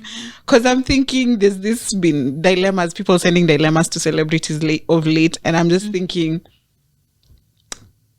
are we willing to compromise on hygiene in a marriage? Let's not look at, I know he's a good communicator, he's a good this, he's a good that. Am I willing to date someone who doesn't wipe, who lives To be honest, some of these things goes back to what we were saying about upbringing. upbringing? The people, when they were being brought up, there was not even toothpaste. Tissue. So they would brush their teeth when it happens. So this is one person who right now, maybe because of high school, they brush once a day. I also saw that And they don't even perspective. realize it's a huge thing. No, I saw that perspective, and to me, I thought to myself, this is not someone I'd pick, because, as you've said, change is inevitable. We all change, Yes. we all evolve. Yeah. I never used to exfoliate. I didn't know exfoliating was a thing. It's come juicy. I've adopted it. I'm now exfoliating. Yes. I never knew we scrub our bodies. Now I've adopted scrubbing. Like us, when we grew up, it was your panty. You use it, Yes, you wash your your body. body. Yes. And so long as you're clean, you get to a point where you're like, oh, people are using scrubbers. You Yes. use scrubbers. People are using, I'm thinking you've evolved. You've grown into a world where you've realized people are now using tissues and bidets. You want to tell me that it's because the way you were raised? No, I'm telling you. Could be.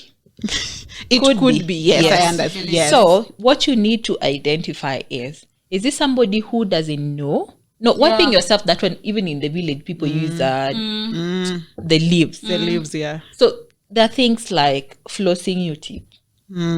That especially, and then also men don't go out looking for hygiene tips. Yeah. They don't. It doesn't even pop in their feed. You know the way you'll go to your TikTok and somebody's telling you how to clean this, how to do this. They don't have it. So it's you to tell them these things. And that's why this dating. You go to this guy's house. is a side drawer does not have wet wipes, what are you going to use after sex? And you should tell him there's a difference between the flashable ones and the scented ones. Tell him all these things. They don't know. How old are you? Which are these women who you've dated before, and why is it? Haven't you dated someone who you know who uses wipe? Some of them are they just don't know. Yeah. Like Mimi niliuliza what's the difference between a water. Actually he prefers the other one because it smells nice. Kuna vitu pia utafundisha mwanaume, but there's and then I feel like you will always teach each other things. Yes. There are things I'm just not willing to. there are things that are basics, like using a roll-on. Hygiene is not, you have to compromise.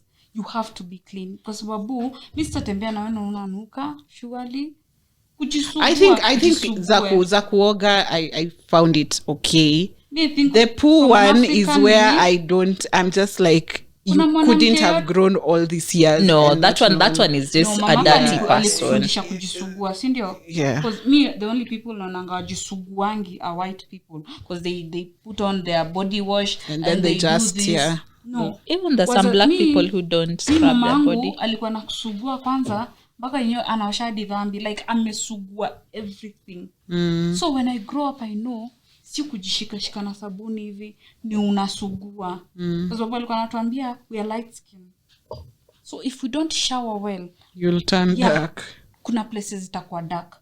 Do you want that as a light skin person? No.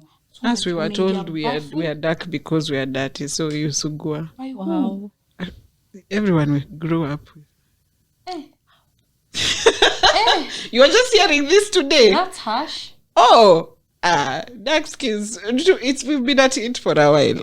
I think for me, we used to have a house help. No, it was a known notion. It was a known thing. And people will tell you Ogando kwe mweupe.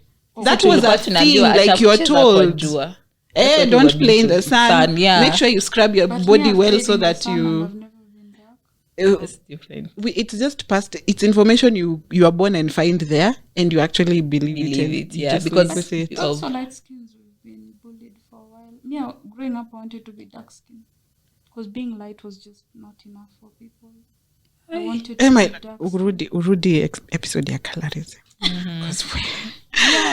Let me see if there's something we've not covered. Someone said it takes a lot. At times I miss days when I was single. Juwe, fireworks ndio tunaona tu.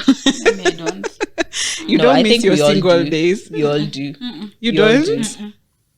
We all do. Even the perfect relationship. Okay, the people in my circle who are in relationships, they all say that. And even sometimes he'd say, do you know ningekuwa peke yangu hii trip ingekuwa like this amount? Oh, yeah, because when we're going on trips, for me the preparation starts like 3-4 days before. I have to go to Adams to look for bikinis. Yeah, I need a new hat. I need a new hat every time we travel. It's like but you ilienda hii place, I have to get a new one all the time.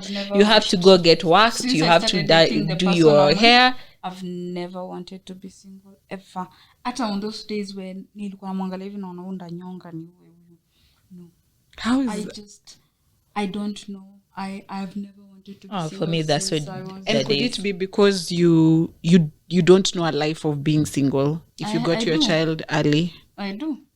There was a time, even when he was pursuing me, there was a time I was single. And I was just saying no because I knew I wasn't okay. So nilingoja kwanza nikahil. Which bado niliingia tu na vidonda zingine, but I have been single for a very long time before I started dating him. And now okay, maybe you might not have this picture, but what if the relationship ends? Have you thought of how that would affect you? Yes. And do you think it will be? It won't be easy. Then at time mwenyewe namwambianga, do not stay because you are scared of my mental health. Stay with me because you love me. Stay with me because you want to be with me. I wouldn't stop him from leaving me. I would never. Because if you don't want to be with me, I'm not going to force you to be with me. It is okay if you do not want to be with me, but be intentional. Can I ask you this? I'm just trying to understand. Do you think the way you view mental health guys will come for me. But anyway, do you think the way you view love and your relationship could be because of your mental health status? No. You don't think so? Fafanua ndio nijue najibu nini. Like the way you've said you've never wanted to be single. Do you feel that you enjoy the support, that you enjoy that him being wasn't there? always supporting because hata ndio tufike mahali aelewe bipolar, and this is where I was telling him I would understand if he did not sign up for this. I had to teach him about bipolar, so it wasn't always support. At some point pia alikuwa ananiuliza kushoi bipolar si excuse tu kwe kichwa mbaya, you know, the mood swings, the what, are you not just using.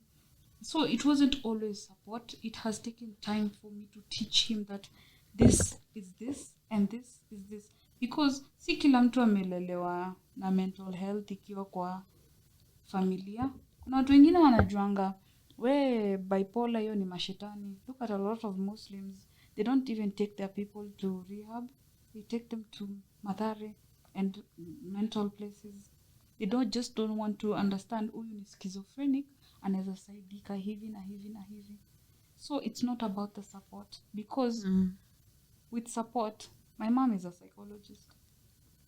My dad has had to learn everything he has to learn about mental illness for us.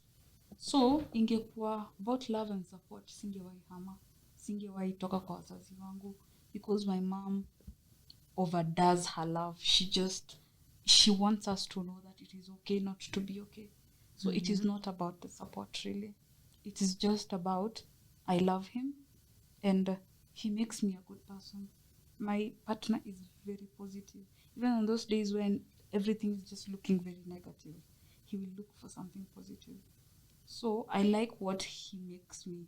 I like what I am with him. I love it. So I never want to entertain the thought that maybe naweza kosa kuwa naye. But ikifika hapo na niambie by the way, hii na hii work for me, na tuone nyewe ni kitu siwezi badilisha.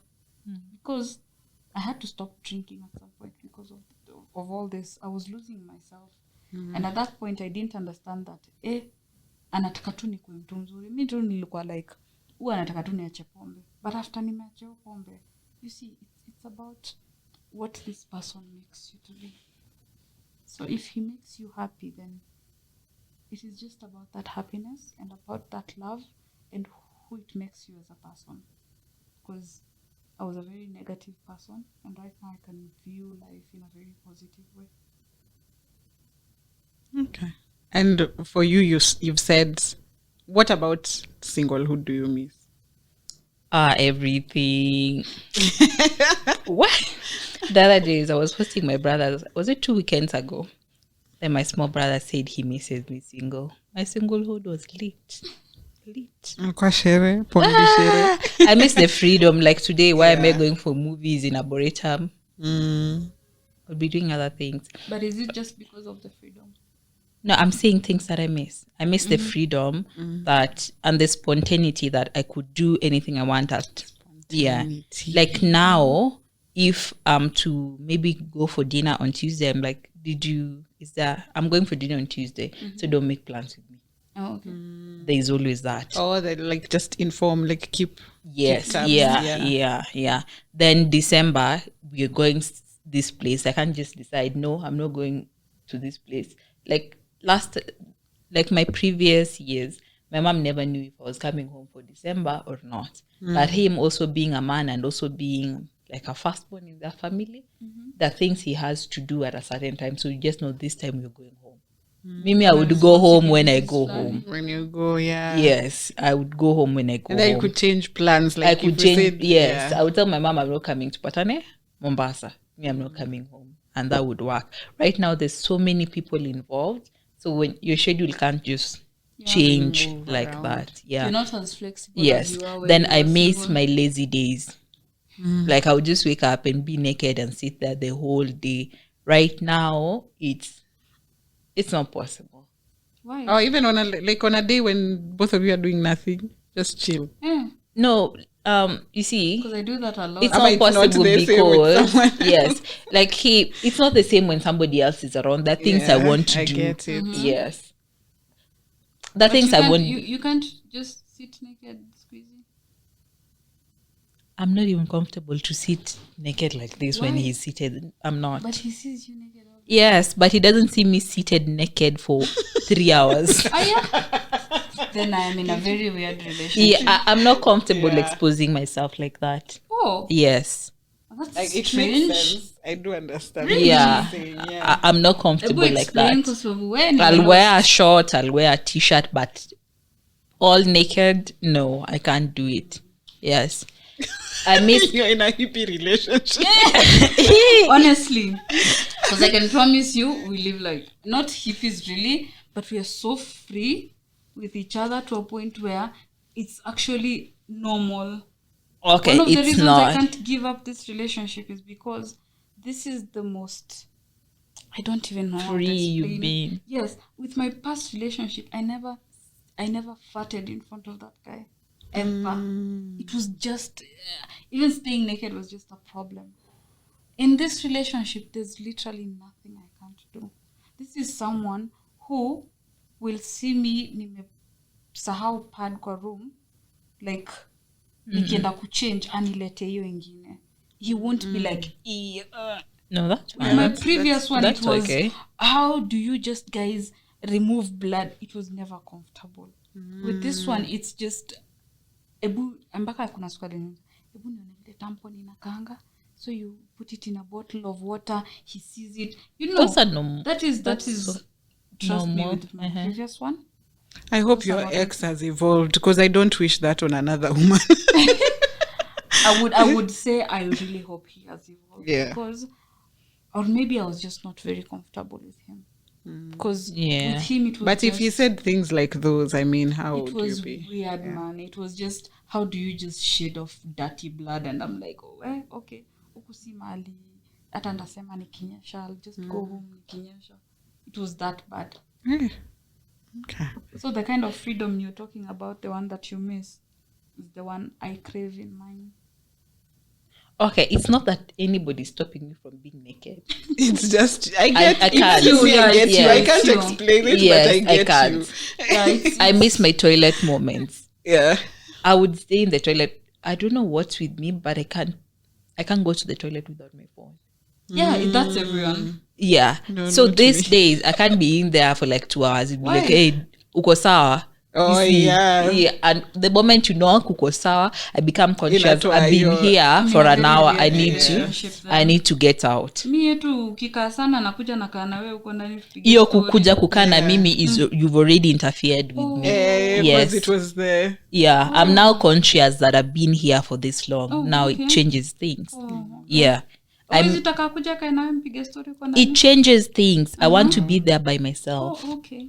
Yeah. So you value your privacy. Yes, a lot. I do. I do. once I you're- do. yeah. There's people who've said that they are married or rather they're in relationships and they live together, but they really still want their space. Yeah. Like there's still people who like their space. I really do like my space so much to the point that when we were moving out, I told him the smallest house we can live in is a 2-bedroom. It makes sense. Yes. And for now, we have a 3-bed. He stays in his office most of the time when he's home. He has another bedroom with all his clothes. We don't mix our clothes together because it becomes so irritating for me.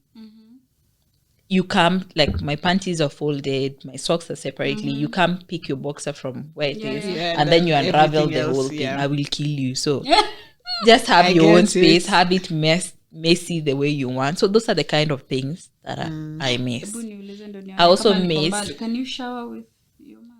Yes. partner? Oh, Yeah, then but not that's so every weird. day because there are times I just want to shower differently. And the showering for Tara, you can't shower with Me, someone. Yeah.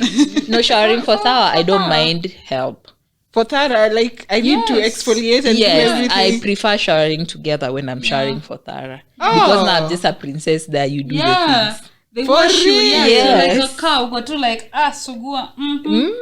Yeah. Okay. Me, Maybe I now have- I'm convinced. I Yeah, hope you won't mind showering when I for share this, Sarah. but my man is very clingy and I've never been someone who liked PDA before this. Mungenishika mkono because for the longest time my ex used to hold my hand to prove that he's with me when he sees other guys. But then afterwards ako like mbona unanishika mkono, like he made me hate myself so much.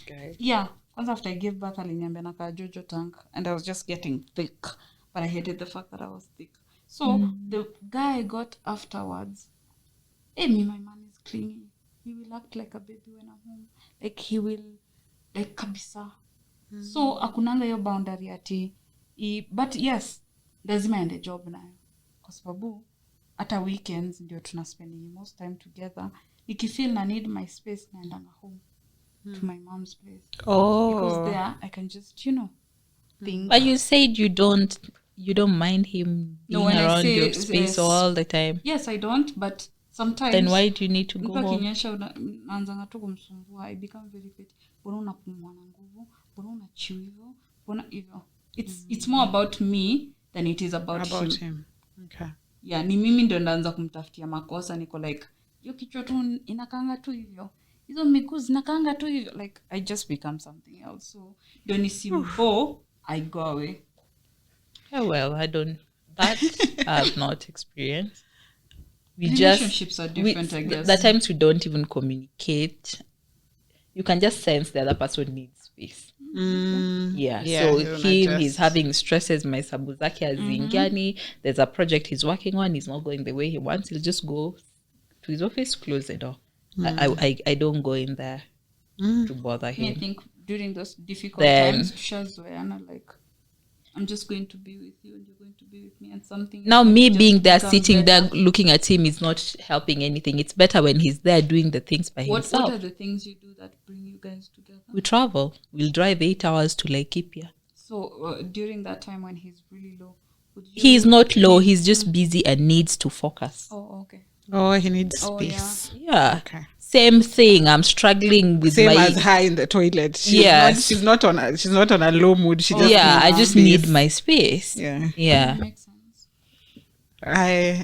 Anyway, so you were talking about the things that I find struggling. I miss. I said I miss my space sometimes. I miss spending money randomly. So right now, someone checking you. No, not checking really, but sometimes I have to devalue things. Yeah. Oh yeah. Hii bag ilikuwa tu 2,000. Because that's one I know. I pray he doesn't watch this because the things I have devalued. Zote nimemwambia zilikuwa 200, 700, 1000, but in real sense those shoes are 3000 nini. And now Mimi, like, my problem is when I want something, I want it then. Yes. If I tell you I saw a steam washing machine, I want a steam washing machine today. I'm not just telling you I saw it. I've already planned for it. I already took a tape measure to the supermarket and PMA'd the current space we have, and it's being delivered. I'm just waiting for it to come. So when I'm telling you about it, me heads up. Yes. So sometimes it's a problem. Yeah. Because I'm very impulsive, and I'm not impulsive with small things. I'm impulsive with things that even myself. Yes, even myself, I'm just later. But that time, it's like I'm in a frenzy. It's like my head is not working. The latest one, there's this day Carrefour was having the anniversary sale. He came home and he got outside. Then he was telling me he thought he entered the wrong house because everything was different. You changed everything. So you see such kind of things, especially when you're directing finances to something, and then maybe I suddenly think that thing can wait, and I want this thing. It's not good because I would be offended if he did the same thing. There's one day I woke up and sold his car. Oh, Jehovah. That's an extreme. And the guy refused to bring it back. What? So I had been telling him, I want a new one. I want a new car. Then he was like, it's okay. Let's plan for it. But so I call him. I'm like, I found a buyer for the car. I think he was busy. So he said, sour. I went ahead and sold the car. And bought another one. So the one I bought, that's a sad bit now, had issues. So now I'm telling him I sold the car and bought another car when this other car is giving me issues now. So I'm like, So we you need come to with a talk. problem. Yes. So I not can only see how, yeah, so those are things that I could get away with before. Yeah, I would just wake up and I don't like my seat. I put it up on Facebook. Somebody buys it. I go Get top another up, get one. another one. Those are things I can't do right now. Yeah. Makes sense. Yes. Yeah, I'm an impulsive person, and I appreciate the fact that he keeps me on a leash, kwa sababu nikiachiliwa hivyo, especially when I'm having a manic episode, I buy. Alafu ndio nimpumbaze, I buy him some things. I'm like, here's a perfume for you, here's a shoe for you. But in real sense, he will notice. And for me, it's different because mine is, alarming. Because when I start now, evil, it means there's something wrong. So keeping someone at bay, they're like, babe, una spend sana, wacha. Ama this and this, what can we channel this manic episode into? Yeah. Makes sense. Then the other thing I also miss is my money. Yeah. And that used to give me a lot of problems at the start because of how impulsive I am. So maybe I'm thinking about something. I've thought about it for 2 months, but I don't tell you about it. That's the problem now. So when I finally decide to get it, it's a shocker to you because I've never shared. Yes, yeah. So I miss my money in that even if it's my money, I still can't do those impulsive, huge things. Or for your money, you're sort of... No, I still can't. You see. Or even for the money Yes, that is yours. like now still. I'm saving Okay. for school. Before I could wake up and say, I don't want to go to school anymore.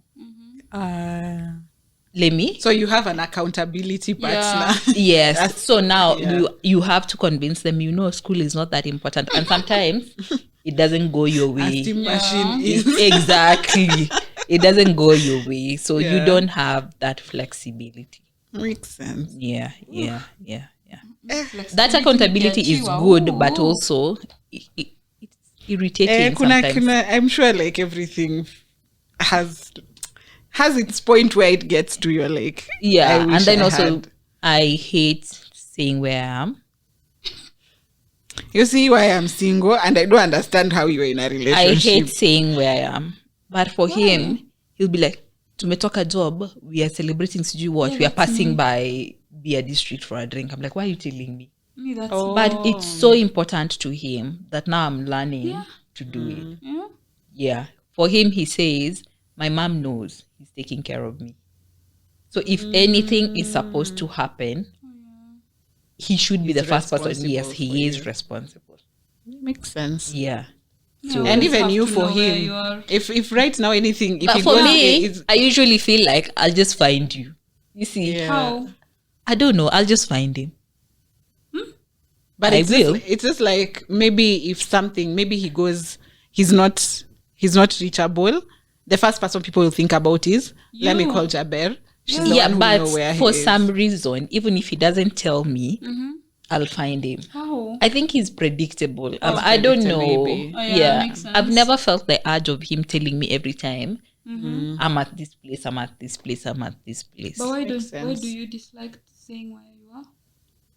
I just don't like it. Same No here. reason.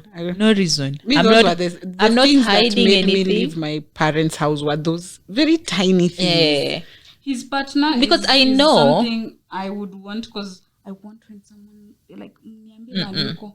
Tell me. I know Me, I'm for going me, to it's come just back for home, and you know I'm accountability. going to come back home. Yeah. So whether But what if something happens to you? then you will know Then you then. will know.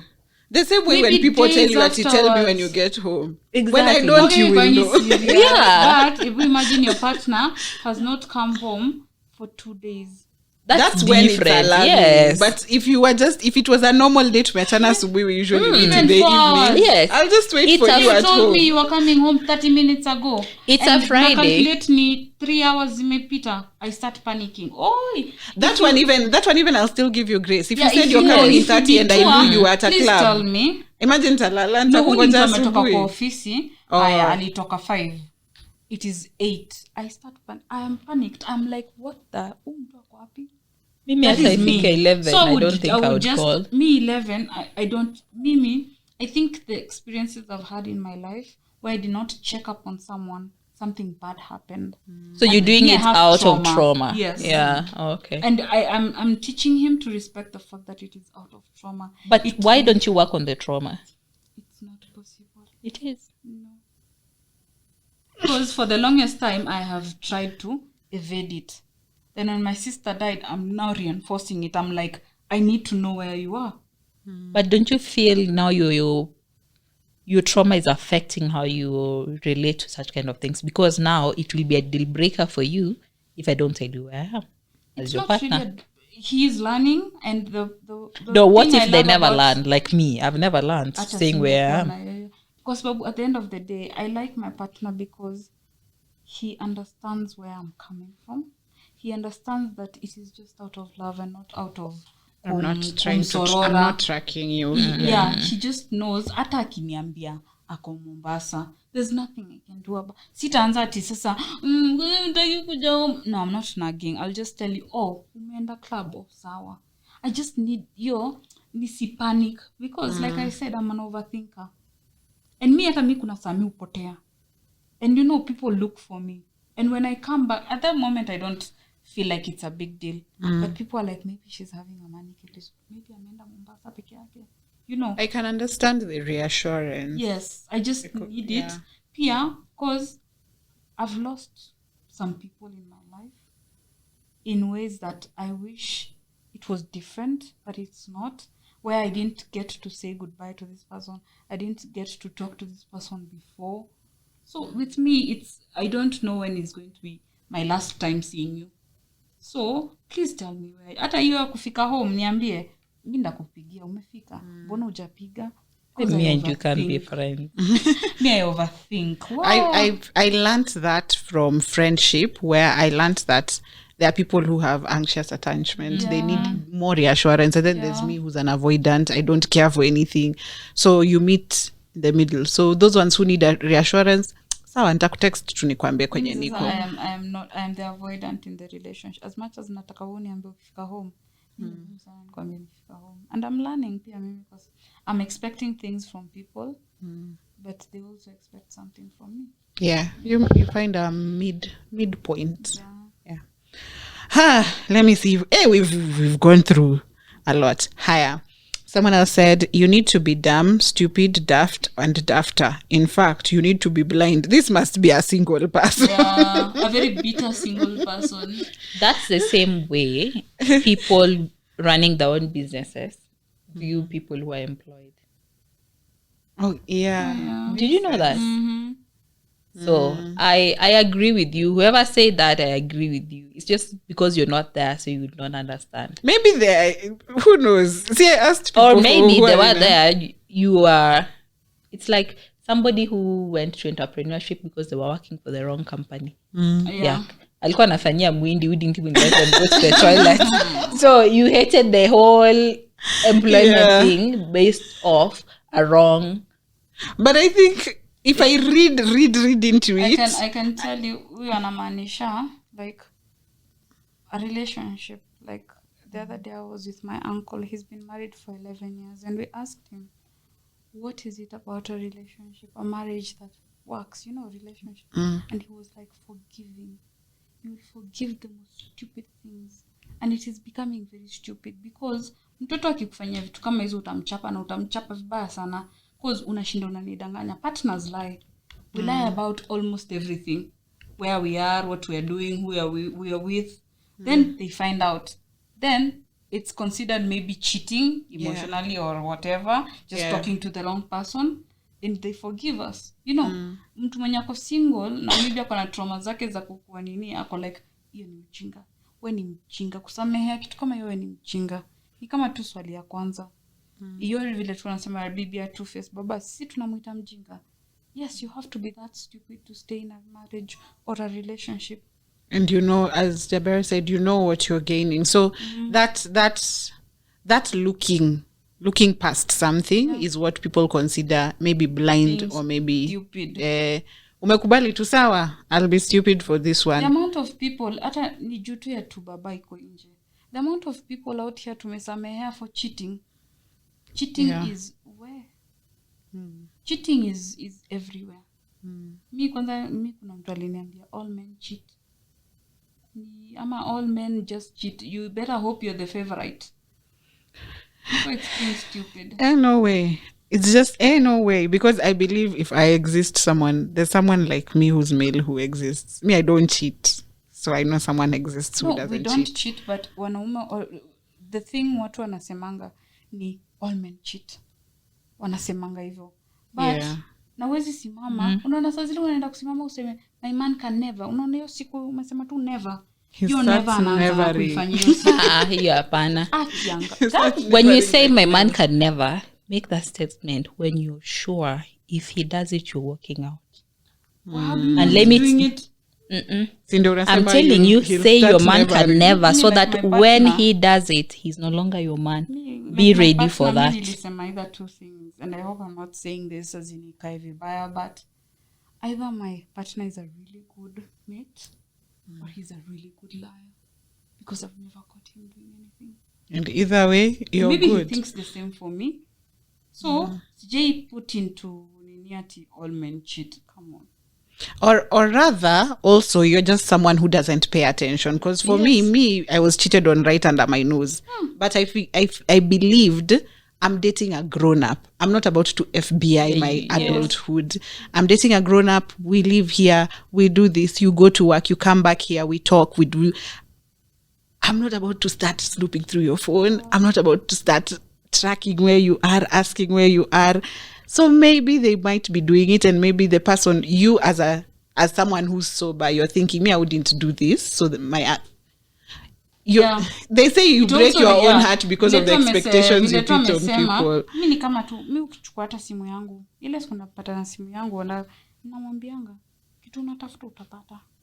Kitu unatafuta. Because that's true. Even if you wanted to see my man maybe seeing other women, you will even see an Instagram post that he's liked, and you will want that to be so. Hata mimi niko na notion I am dating a grown up. I am a grown up. Best believe I'm not cheating, and I best believe you're not cheating. Yeah. What I was angry about cheating was not the cheating. For me, it was the fact that you cheated without protection. You didn't even care enough to take care of yourself. I think me and you were sisters in some life. Because me, to be honest, cheating, it depends on the level of cheating. What? And the cheating that I will never forgive is cheating using our finances. Oh my goodness. Wow. And you paid. If someone cheats and they did not touch your finances, it's okay. Regina is... Do you even value a woman if you cheat without spending money on her? Oh my God. Ati, she's the one who bought dinner. She's boss. So if next you cheat, time but he's not, and you didn't get a child out of it. Boss, chill. So aki-cheat, na hajakuwa akispend on that lady, it's okay. What I'm saying is, what will definitely end our relationship is cheat, and cheat using our finances. That one, we can't repair it. We can't repair it. Cheating is different types of cheating, and also there's the texting, and I've also said that I think kuna zingine hata cheating nisikupate. Either be a good liar, by the way. Because with my ex, I alikuwa na cheat so recklessly, mpaka mademu wana Nicole like. Now that's stupid. Yeah, if you want to cheat, just showed he didn't care about he didn't. Yeah, that's what I'm saying. Somebody who's cheating and hides it very well. I will stay. But the day I find out, meaning you no longer respect when he's careless, and then he just put it in front of you. No longer I respect find out, me. I leave. That is my And also one for me goal. to go investigating, meaning there's some bit It that was, I'm It was lacking. very... There's some bit that I'm lacking. It's either finances are not well taken care of, you are unavailable, then that one I definitely will leave.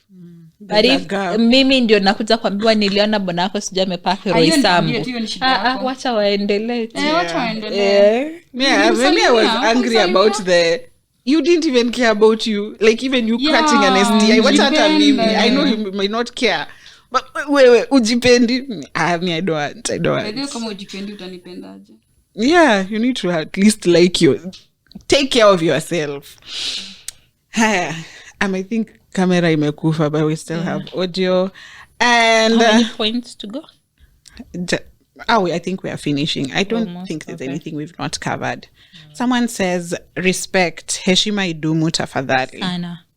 Heshima at all costs. For me, I would rather be respected than loved. True. That I go with. True. That I agree with you Because all the way. In any sort of relation in my life, Friendship, work, yes. friend, family. Even as a parent. I would but rather you also respect as me than love women, me. sometimes we don't set that base. The base for respect. Yes, yeah.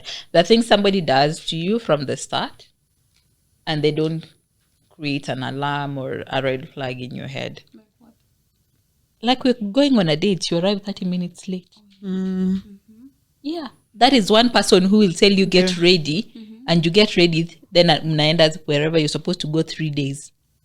That time you prepared the kid, you packed the bags, and then nakwambia I don't feel nimechoka, wacha twende hiyo trip kesho. There are women who go through that. You saw the red flags, baby. Yeah. You're not the red flags. Mimi kuniambia tumia pesa yako, I'll refund you. What's the problem that time? The things you need to There are set pink right. flags that you just waited to be red. Set right from the start. Kama mtu anakuambia mi siezi date sijui dem anafanya nini, and you know yourself you do that, Yeah. then you're thinking somehow you're going to change. No, babe, you're not going to change. You might even become worse. So Yeah. set those things right from the start. Respect from the Yes. beginning. Umaikuwa na And they mtu- test, people test Yes. limits. They know how much Umaikuwa na mtu, disrespect. if you hang out with men, I do hang out with men a lot. Oh, well, not anymore. You will hear somebody say bibi ananena kwanga fire. Kali. Hiyo imetoka wapi? They know there are things they can never do to her. Yeah. Yeah. And then there's usually that one guy in the group. If people are looking for somewhere to sleep with their other Yes, people, they come. they go to their house. Ai si kwangu. Because wanajua anakwanga mzuri. So the way you set things from the start. Yeah. Yeah. Na huko hata watapikiwa. Yes. Also your husband. husband knows. Hii nikifanya nitalala. You will find men hata the drunkards that what. Lakini anakuambia mimi Lazima niende home. lazima like nawezaenda home 5 lakini nisikose kwenda home because anajua now that one is the deal breaker for them. Yeah. So it's you to set the rules. Mi kulala nje is No. I will let you go out. Well, if you want to go out Monday to Friday, but kulala kwangu ndio sheria. So for me, I don't know. I don't know if I accept it because I want to be allowed to do it. You still go out. Yes, why not? You're in a Yes, I glass think house. it's You just- can't throw Yeah, stones. it's a choice I made. So for me, and I won't let him. Sitaacha mimi kwenda out then nikae nimwambie pia wewe Don't usiende go out, yeah. It was a choice I made. Hakuna mtu amenikazia cause no point has he ever sat down and told me hakuna kwenda out. So mbona mimi nimwambie, but nilimpata akienda out. Wewe endelea na out zako, mimi nitaendelea na zangu. I'm very happy about the guests we had today because I was very scared of getting like people who'd advise relationships in a religious basis, which I usually find sometimes it doesn't work for everyone. It doesn't work for everyone when you tell people just pray about it. It's not a direct thing to refer to when you tell me, you know, I'm having these issues. Pray God will about come it. through. Yeah. So, Exactly. yeah. For me, prayer is supposed to happen before you get into it. Before. The same way you pray to God, to give you a good work environment. Like, give me a good job with a good work environment. You can't pray to God later after you've gotten the job to change your work environment. It's usually very hard. That's Very, true. very hard. So pray to God to give you a good man so that you get it right from the start. From the beginning. You changing somebody is very difficult. So just get the right one from the start. So even when you're praying, you're not praying for this person to change. You're praying so that both of you, maybe you're blessed financially, you get your career paths right, and you grow in your careers, you have healthy babies. Those are the things you should be praying for. You're praying for progressiveness. Yes, You're not you marry somebody who smokes, and then now you start praying to Yeah, God. what if- Really, Oh wow. women, really. Wow. Samehe. The one thing I pray is, God, make me someone who will understand some things and is ready to correct some things, because I am not perfect. No, you're not. Yes. And at the end of the day, I need to be someone who can be loved. So heal those parts of me that are broken, that someone will try picking up and they will cut them. Like, just bless me in a way that itakuwa ni wewe. Watu wakiniona wanajua ni wewe. But I will never tell someone, pray for your man, atabadilika. No. It is for those storms. They're going to be storms. Yeah. There are times by the siku 3 zimepita muongei. Mimi hakuna kitu nachukia kama kunyamaziwa. It fucks with me big time. So ati umetoka kubrush meno na mimi tumepitana hivi, me I'll hold your hand. And those are the moments I tell God, give me the right words, give me the strength, give me the wisdom. Because at the end of the day, nyumba ushikiliwa na mwanamke. A household, a happy woman is a happy home. That much I know. Yes, so make me happy. Yes. So tunaishikilia sisi wawili. It's But at not the end me. Yes, but at the end of the day, if you're religious and you are out there and you know your God can do things, let him lead you with this. Yeah, your God can do things. Yeah. A woman, you need to pray. That, to be Yeah. honest, you need to pray. can Because see lazima men kila also mtu have akue so Psalms many 31 things woman. going on in their head. So sometimes Yeah. maybe because we are the homemakers, you have a little bit of more free time. So you're able to pray and worship more than them. Yeah, that one is there. But the responsibility is on everybody. But don't pray for a man who beats you. Leave him. Leave that man. But the problem is, you knew he was a batterer before you got him. Not really. Majority of you can always tell. Hey, me, I can This tell is a you, man you in I a don't club. always He'll come to tell. drag you out, and then you think he's going to change when you marry him. When I tell you my ex was abusive, I did not know at all. He just snapped one day. I think nimona a side of him I was not expecting, and he never changed. And it was the kind, Because the day he snapped, you stayed. Yes. And from then, I tell some people when they ask, why did I stay for as long as I stayed? I didn't stay by choice. It was because ukitoka nitakuua. And it was like that for a very long time. Up until the day I left, and I realized, yes, I can live. But I left so scared. I developed anxiety. I couldn't walk outside. I thought he was everywhere. So for some people, tusiwa judging ati mbona hujaitoka. But if you know you can live. People die in relationships. There's nothing worth utamwekelea mikono, utamuombea, but ni watu tutakuja kuzika. Ama siku moja utasnap na ni wewe utaenda jela. Thank you. It is just a loss every time. Yeah. And your children will never, ever learn to respect you. Because madhe anapigangwa. Mbona atukia And then you'll pass down the trauma. And there are two kinds of children from people who are abusive. The ones that swear they will never abuse, and the ones that swear they will always abuse. Carry forward there. Yeah. So, mali tu tunachia maombi ni mwanaume anakuletea kaswende na hizo vitu, na mwanaume anakuchapa. Those two do not pray. Even for men, please. Even for men, if the lady isn't bringing peace or is compromising And your peace mental is health, relative. leave as well. Peace is very relative. Because umekosea na teta unasema hiyo si but I tell men all the time, this is not for women, for men. I tell men all the time, this complaining you're doing, so you leave. Because I never see men leaving, so you leave. Nini toka. But women, we are she's abusive, toka. I was very skilled with emotional blackmail. Aina shida. Men are worse. We are asking women to walk out from manipulative men, from narcissistic men. You're saying your wife is narcissistic. Walk out. I was threatened to kill themselves. Oh God. I did a video the other day and it trended for the wrong reasons. It was how women can also make men cry. And I gave us some tips. If you haven't watched it, please go and watch it and follow me on TikTok. One tip of how to make him cry. Is it a good thing or a bad thing? No, it depends what you're disciplining him for. Oh, Discipline. Yes, it's called discipline. And then people are telling me, why don't you just leave? Why am I the one to leave? Yeah, talking. Guy, Why am I the one to leave? that's toxic though. It is, Thank but men you. are So he toxic should as leave. well. Yes. It's toxic. We are telling women So to you're leave telling toxic me relationships. If this you're saying guy- your wife is toxic, This guy leave. is cheating on me to the point that I've lost my head and gone online and Googled a few chemicals to mess up his car. And then you're telling me I'm the one to leave. I will leave after the car is gone. His doo-doo is not working.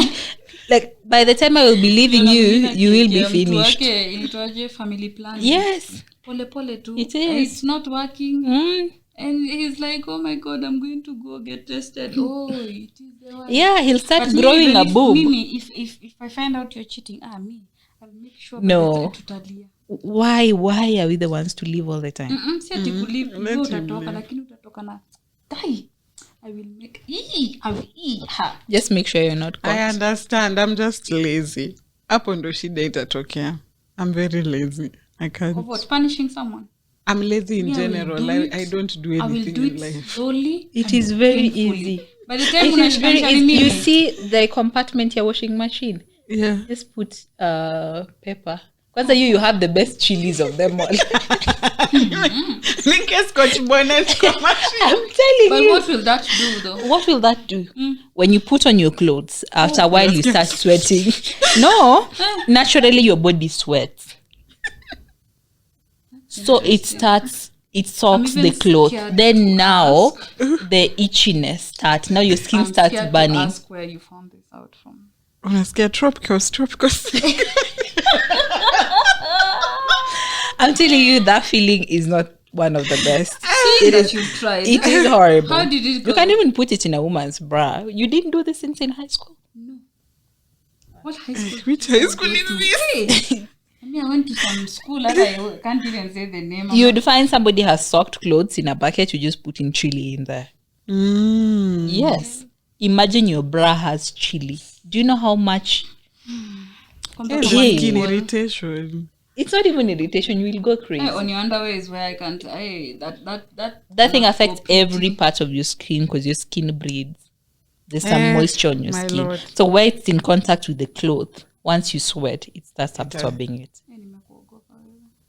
I think I don't. can punish people, but I've come for tips for you. Yeah, akifanya hizo vitu alikuwa anafanya. Hey, why was it supposed to Mimi take? wale ndakutesa polepole, nitakutesa See, this ones you do them pole pole. Kwanza you won't make know what sure it is. you make sure you do this the day ametoka disappear the whole night. So you know in his head is thinking, maybe nimpata kaswenda. He'll never know it's you. He'll never think it's you. Yeah, He'll mimi never ndo think it's you. kisa for about Ama unawambia 6 ni months. kungunia huko penye alilala. ulilala wapi? He will never think it's you. But today we had a debate with mse wa Uber. Alikuwa anasema ati mwanamke asipokuwa na amani ndio mwanaume atalala kwa nyumba.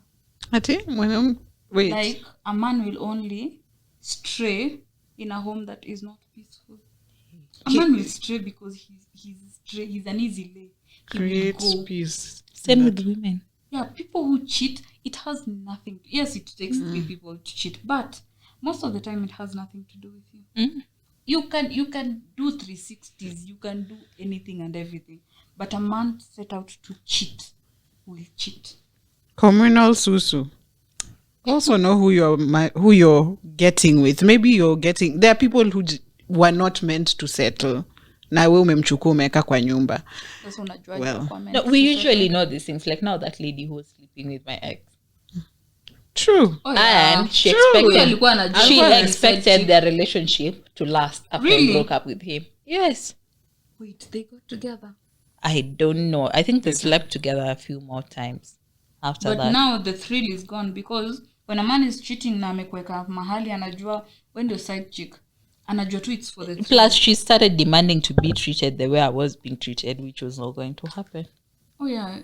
Ndio nasema the thrill is gone, because also for some men they cheat for the thrill. I don't know why he was cheating. Fala na lala na wewe na niko na dem. I'm not going to graduate ukwe dem. And you should know your caliber. It shows. Kama umekuwa hapo kwa nini SQ unapewa 9k per month. And it's not lump sum. Yeah. It's not lump sum. It's not lump sum. 9k. Eh, weekend hivi umetoa mastingo deadly. Oh god. Hey my lord. Respect yourself. You're going to treat me well. Na vile side chicks wanapewa pesa hata kuliko mimi. Well, depends. Labda Jabeb ndiye alikuwa side. Alikuwa side chick fala. Aya, sawa. Someone said this is the last one. Is it the last one? Someone said you both have to want it to keep going. Both the two parties. Yes. True. Being intentional both about being it. Intentional and choosing. Each other. Yeah. I choose you. Come rain, come sunshine. And finding value in it as well. Yeah. And you don't find value in that relationship. No, you can choose the wrong person over and over again. Now you're adamant. You're just toxic people choosing each other. Me, I know a guy who's being abused by the girlfriend, but they keep choosing each other. And let them be. Me, I said to those toxic people, let them be together so that the healthy ones are left for the rest of us. Wacha tu wapambane wenyewe kwa wenyewe. But everyone has a toxicity in them. Yes, that's why I said some of us are just nice when you're seeing us out here. So ukiona mtu anakuwa fala anajua what the other person is keeping up with. Na mwache kutamani putting up with them in. That's true. Yeah, the people who are beautiful because they're in a relationship. Yes. Unakaa unasema anakuwa ameka Jaber vizuri. Halafu mimi nataka Jaber. Ndio Jaber anakianga atakwekea vitu kwa pilipili. Stay away. So unataka mali safi. Unataka at what cost your mali safi inakuja kwa. Halafu vile amesema some people flourish because they in a relationship. Ndio mwanaume wako akikweka fiti. Kuna vile pia unakaanga fiti. Kasichana kingine kamekuja ama kijana ako like I can also do it. Not to cheat. I hope the singles talked about this. When you stop being single that fast, almost a year. Yeah. I think that's the time I received the most money in my life from men. For real. Now they swear. try to prove a point. Hey. Everyone is chasing this guy, I actually liked him before. Then now when I started dating, he's the one who liked me back. Timeless. There's a day I told him I was driving and my phone was snatched. So I didn't kind of changa. How was I calling him if my phone was snatched? This guy bought me a phone, like he sent the money. When you get into a new relationship, ni kama singles are just out there to destroy you. Yes. Like ni kama the better. Rudi huku. Alafu ukicheza tu. The devil is roaming the earth. Do not ever try. Ati somebody you knew before your relationship started. Anze kukatia when you're dating now, and then you decide to walk out on your relationship. That's the worst. That after 1 month ampitangi. It is completely doomed. Utaona hiyo pilipili. Lakini watu wanakatia ukiingia tu kwa relationship. I don't know why that happens. Contact list yako anaponga I'm telling you, how you doing? Are you available? And then you get dinner? I didn't even used to get that many calls. I'm telling you, I would get called by like 4 or 5 people at night. Yes. So nashanga mbona uko unanipigia like 2 months ago? Why are you calling me now? pia unamwangalia uko like mtu atachujongea naye for the last 3 years akiona ndio amenipigia leo. I swear 3 years you haven't talked to someone. I really want to know if men also experience, but I know men experience the same. Yes, Same. I have a friend. Mwanaume wasichana wataanza kumfuata after one na dem sawa.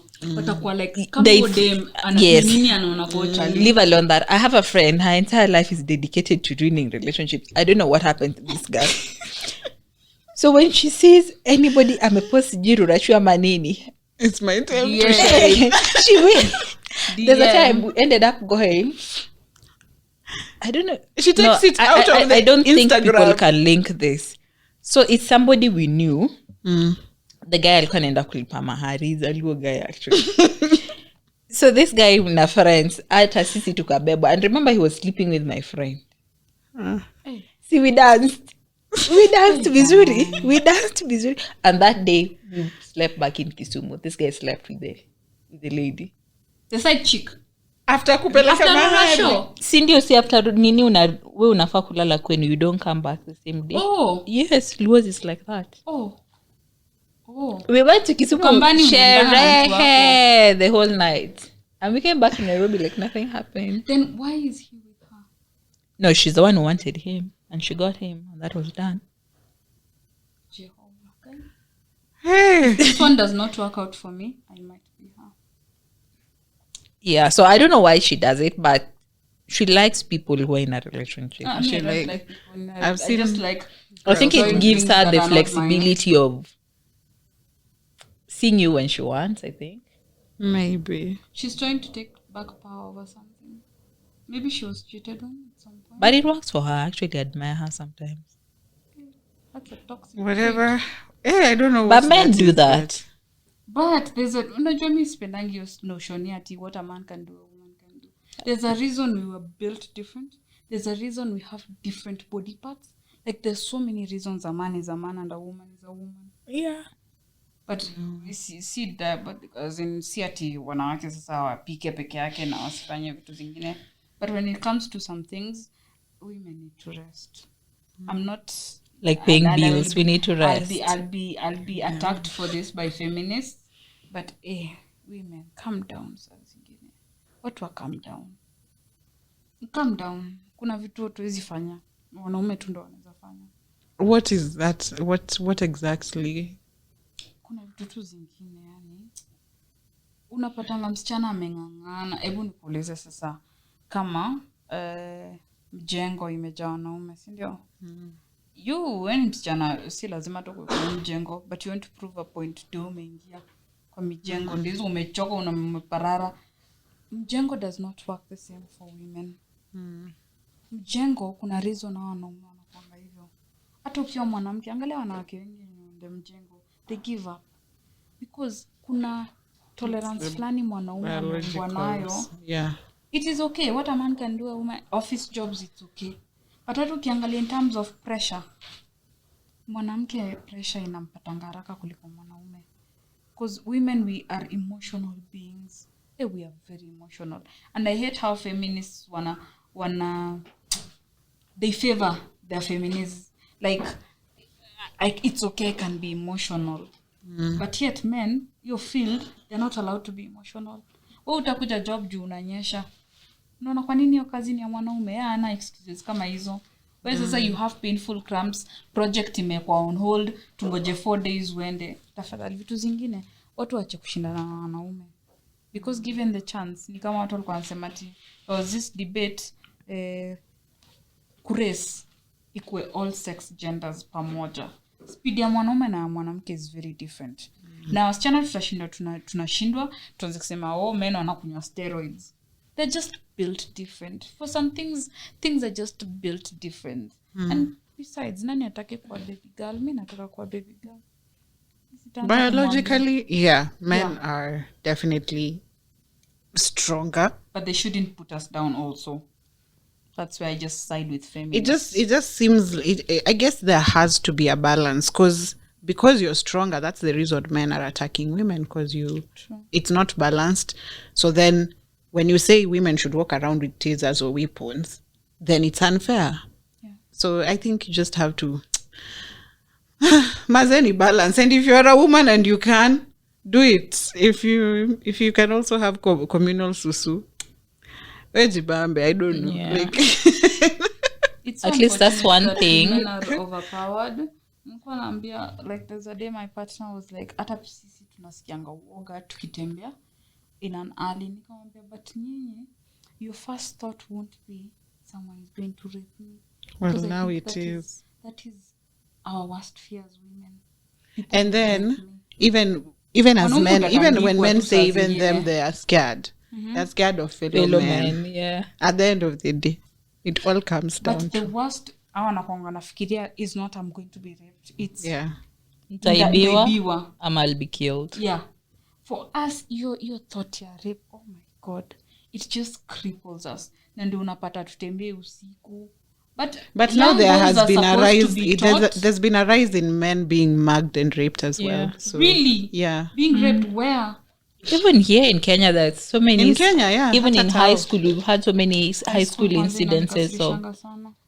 actually, right now, high school is not safe. Boarding high schools is not safe for males raped. compared to females. Yeah, They're being raped. yeah. By their nearly So fellow many, yes. students. Yeah. Oh my God. That's just sick. But it happens. Ni life. Siku hizi nimezoea kusema tu, ni life. Ni life. Sababu, there's nothing Nothing we you can can do. do. But boys are supposed to be taught to respect women. We are the ones who are parents now. You're raising these boys. I guess we only have a few years to tell if Yeah. we are doing a different job from Like our my son, parents. namwambianga hata ukiona nini, just don't touch something that's not yours. Including women. Hata mkiwa huko nje mnacheza na watoto, don't touch a girl inappropriately. It is not okay. Regardless of what they say, it is not okay. Those are the Tell things them I to think keep we their- need to teach our sons. Me, don't bring your kids. I babysit. Me, I tell kids to fight.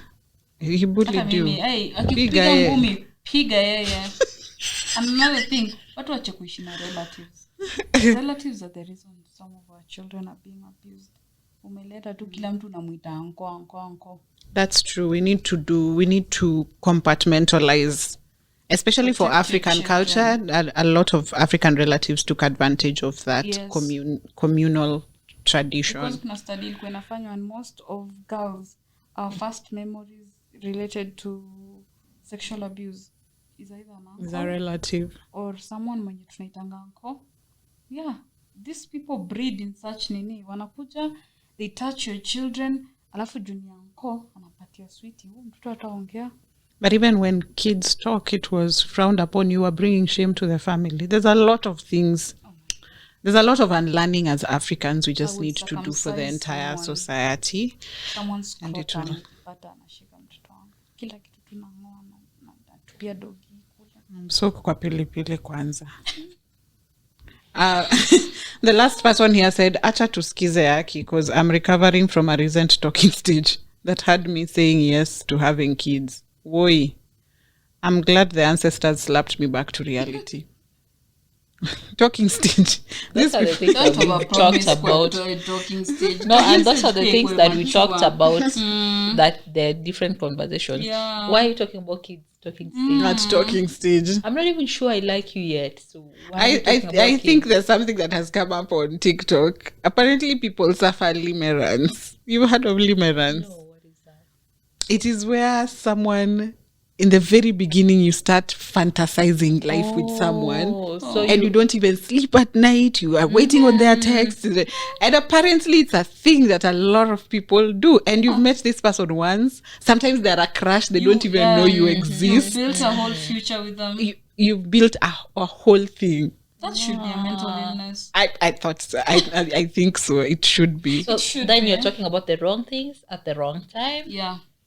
and you're also oversharing. Yeah. Yeah. So that can push And it somebody will away scare as them. well. Even me right now, you Come can't on, come at me man. and tell me at marriage, first date. First date, and he tells you he wants 5 kids.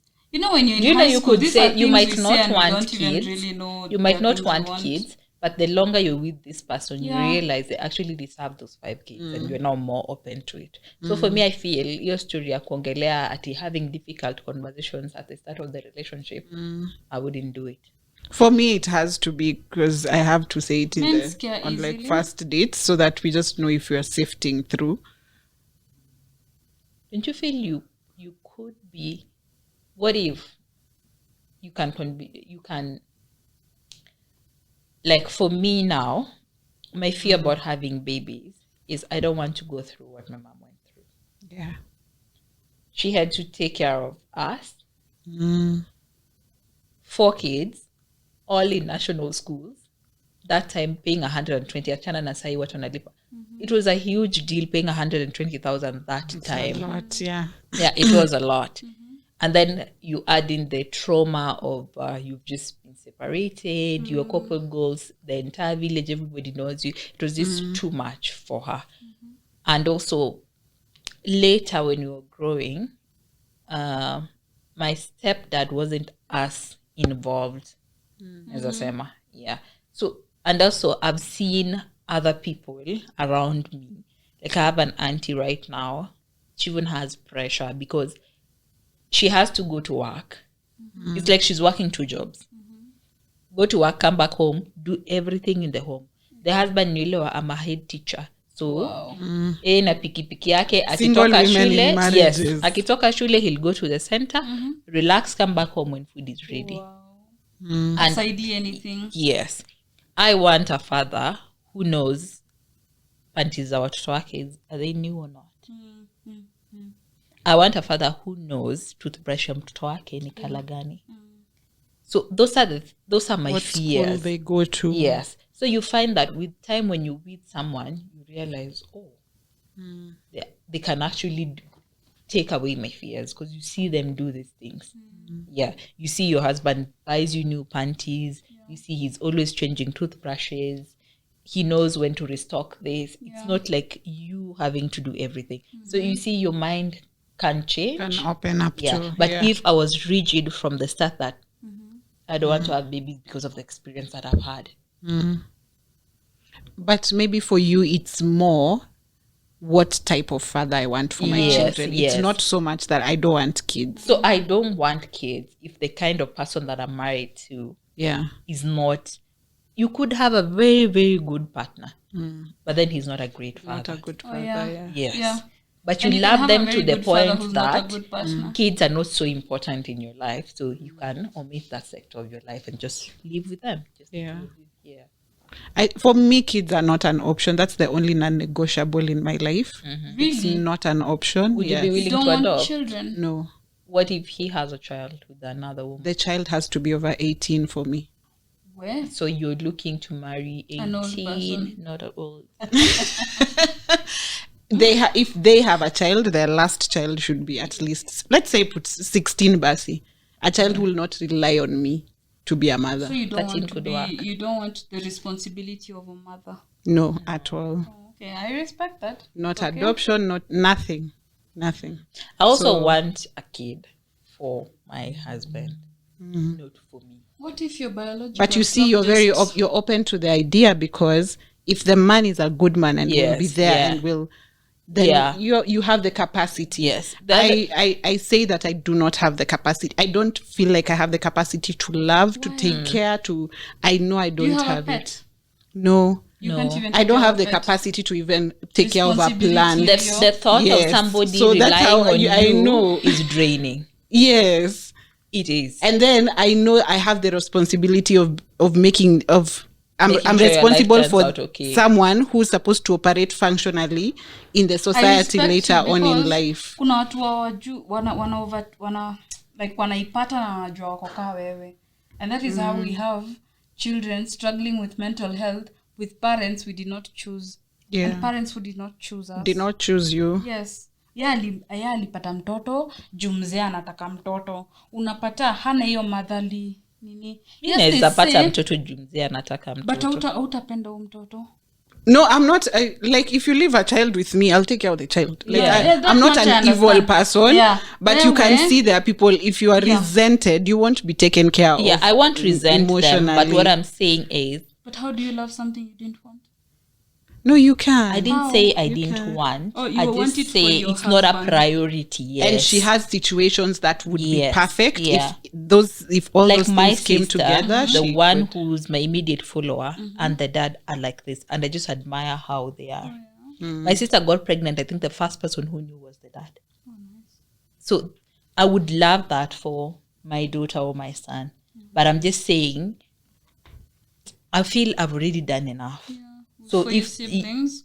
for just everybody Everyone. around me, yes.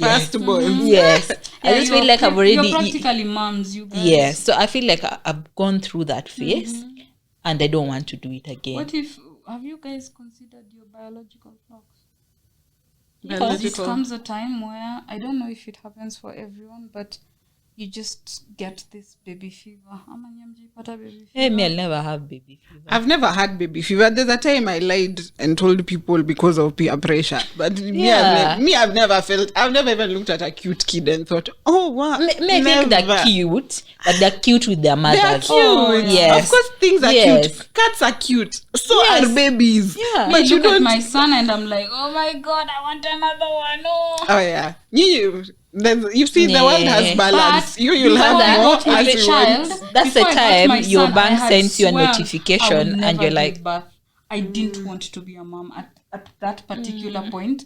I didn't want to be a mom. I did not like the concept of a mother because my mother was very busy when I was growing up. So I grew up with my dad. And I was like, wow, how am I going to be a mother when I don't know what a mother is? What a mother, yeah. Yes, because she was, and I appreciate her. I love her for this because I wouldn't have the life I had without her. But now I'm like, how am I supposed to be a mother when I don't know what a mother does?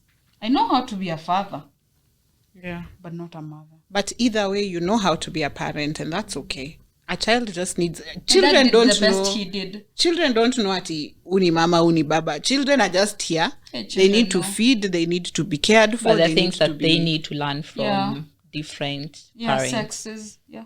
But you see, that's later on. Right now, when a child comes into the world, Yeah. they need to No, be it's taken at- care They need of. to start seeing the father side and the mother side because kuna mali atapenda mama yake kuliko baba yake na kuna mali atapenda baba yake They atapenda identify mama more yake. with Yes. their dad, yeah. But then at the end of the day, we're looking at the situation. The child is here.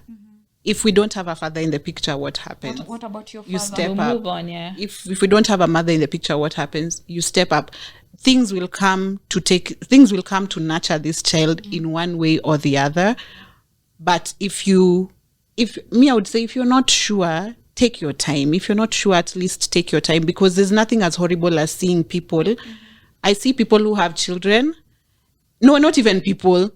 There are some of my aunties I look back at, even just grown-ups who have grown children, you look at and you're like, if this person were in the day we are living in right now, where there was freedom for women, this person would have never been a mother. You can see it. You can see alikuwa tuju alikuwa. Back then, women didn't have Yeah, access to alijipata. any sort of resources, no access to money. You can't open a bank account. You can't work anywhere. The only option was to be a mother. They didn't have any other option. So you'd think, I would say if you're young, take your time. If you're doubting, that's as good as a no. Don't bring someone into me. Hakuna kitu world, nachukia yeah. kama mtoto ameletwa hapa kuteseka. It makes no sense to me. But then you can kwa wale wenye wanasemanga I want to be okay for me to have a baby. What if okay never comes? It You will. never have the baby. Oh God. Yeah. What if And you also it desire will. to have a The same way child? you are saying we evolve. The okay Mimi ni will mtu come. mwenye It will naaminigi, figure out. mtoto kuja na sahani yake. My lord. Hey, it's an Funga empty podcast. sahani. You need to I put know food you in have it. to feel it. Hey, But me, I'm someone who knows. Kwanza, it's a plastic I have one. seen it. I have seen it with my eyes. I had my baby when I Nope. was 19. No, And Yeah. I can tell you, your he's parents were 7 there now. for you. He's 7 now. And I can't tell you that this is something I foresaw or something like it happened. I never regretted him. I still don't regret him. And God may make sure too mtu yangu hajailala njaa. But Pia maybe kama your baby mzazi, will have a different perspective about it later in life. hiyo sasa That's what you don't want. There's also that which is okay, but I feel it's also very situational. You see, the way you're saying God has provided for your child, there's a child who does not have that providence. Why hasn't God provided for them? So again, there's a lot of things that God can do, but miracles in 2024 where you have a child and you have no resources, that is clearly just not planning. The miracle is you having that baby. Yeah, you having the... So after that, you need to figure out. Please plan. Just know, ukijituma. Bahati mbaya itabidi hauna option. Ukijituma tu fiti. Ikishafika. Seti ukae chini alafu anze kusema ati life is so hard, jitume. Haya kwa wale hawajafika hapo kwa kupanga, usilete mtoto mwenye atakuja kuteseka huko. No, it's not right. It's not okay. Juu wasichana huko nje wanapata mimba waeke wanaume. Hakuna mwanaume kwanza share kwa na mimba tuanzie hapo. Secondly, just love your child. Wengine wetu huku nje hatutaki kupata watoto because maybe we did not get the love and affection we needed from our parents. Na biological. Are you listening to that perspective? Which one? You're saying maybe you did not have the love and affection from your child, so maybe your child will have that. So that's why I'm telling you, don't have a kid when you can't get one, can't afford to get one. Unconditionally, and that through the storms when I couldn't be a good mother, it's not because I wanted not to be a good mother. It's because life sometimes is just life. Do you think that's the same thing your parents wanted for you? Maybe your mom had to do all those things she did. I appreciate my mom, the fact that she even worked her ass off to get us to where we were, because we went to the best schools. We had the best life. I had the softest life growing up. And then I hated her. Then I was like, this woman is never home. Yeah. But now, being grown up, it's just... Yeah. I guess we've gone into so many topics. Yeah. You'll have a lot to edit. It's been 3 hours. How long has it been? Okay, that brings us to the end of another episode of the In All Honesty podcast. My fabulous name is OLAVEORAWO, and thank you so much, ladies, for coming. I really, really appreciate and sharing. And until next week, bye. Bye, singles. Next on the In All Honesty podcast. Mr. Julian Omzima, welcome. Why are you gay? So next week we will be exploring queer love. How is it on the other side of where love really is love? Are the stereotypes real? Did you move in with your girlfriend in 2 weeks? Tell us. And what does it look like? What do the financial dynamics look like in queer love? What's the relationship like? Is it a lot more the same as the heteronormativity that we are used to? So let's just talk about it. So you can always reach out to me if you want to come on the pod, if you are openly a queer person and you are not scared to share your opinions and rather share your experience. I would love for you to come here so that we can know what love looks like on the other side. So let's share in our experiences, and you can always reach me with your opinions and your stories through my DMs on socials at OLAVEORAWO or through my email at olaveorawo@gmail.com. Do you hear that? Would you lend me some coins, please? The In All Honesty podcast needs you to continue running. I will deeply appreciate support from you. You can send monetary contributions to my Mpesa +254 728 171 059 via PayPal at OLAVEORAWO. That is OLAVEORAWO. You can support the podcast indirectly by buying merchandise and services I offer listed on my WhatsApp catalog. My WhatsApp number is +254 728 171 059. Did you think I'd forget?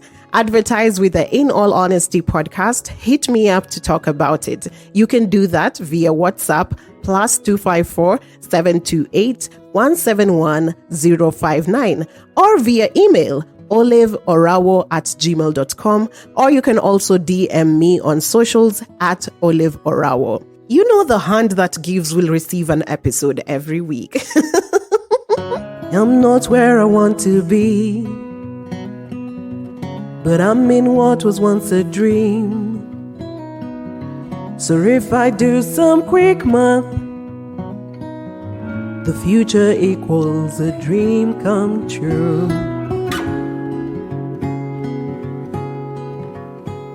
Since 1992, In All Honesty, a podcast by OLAVEORAWO.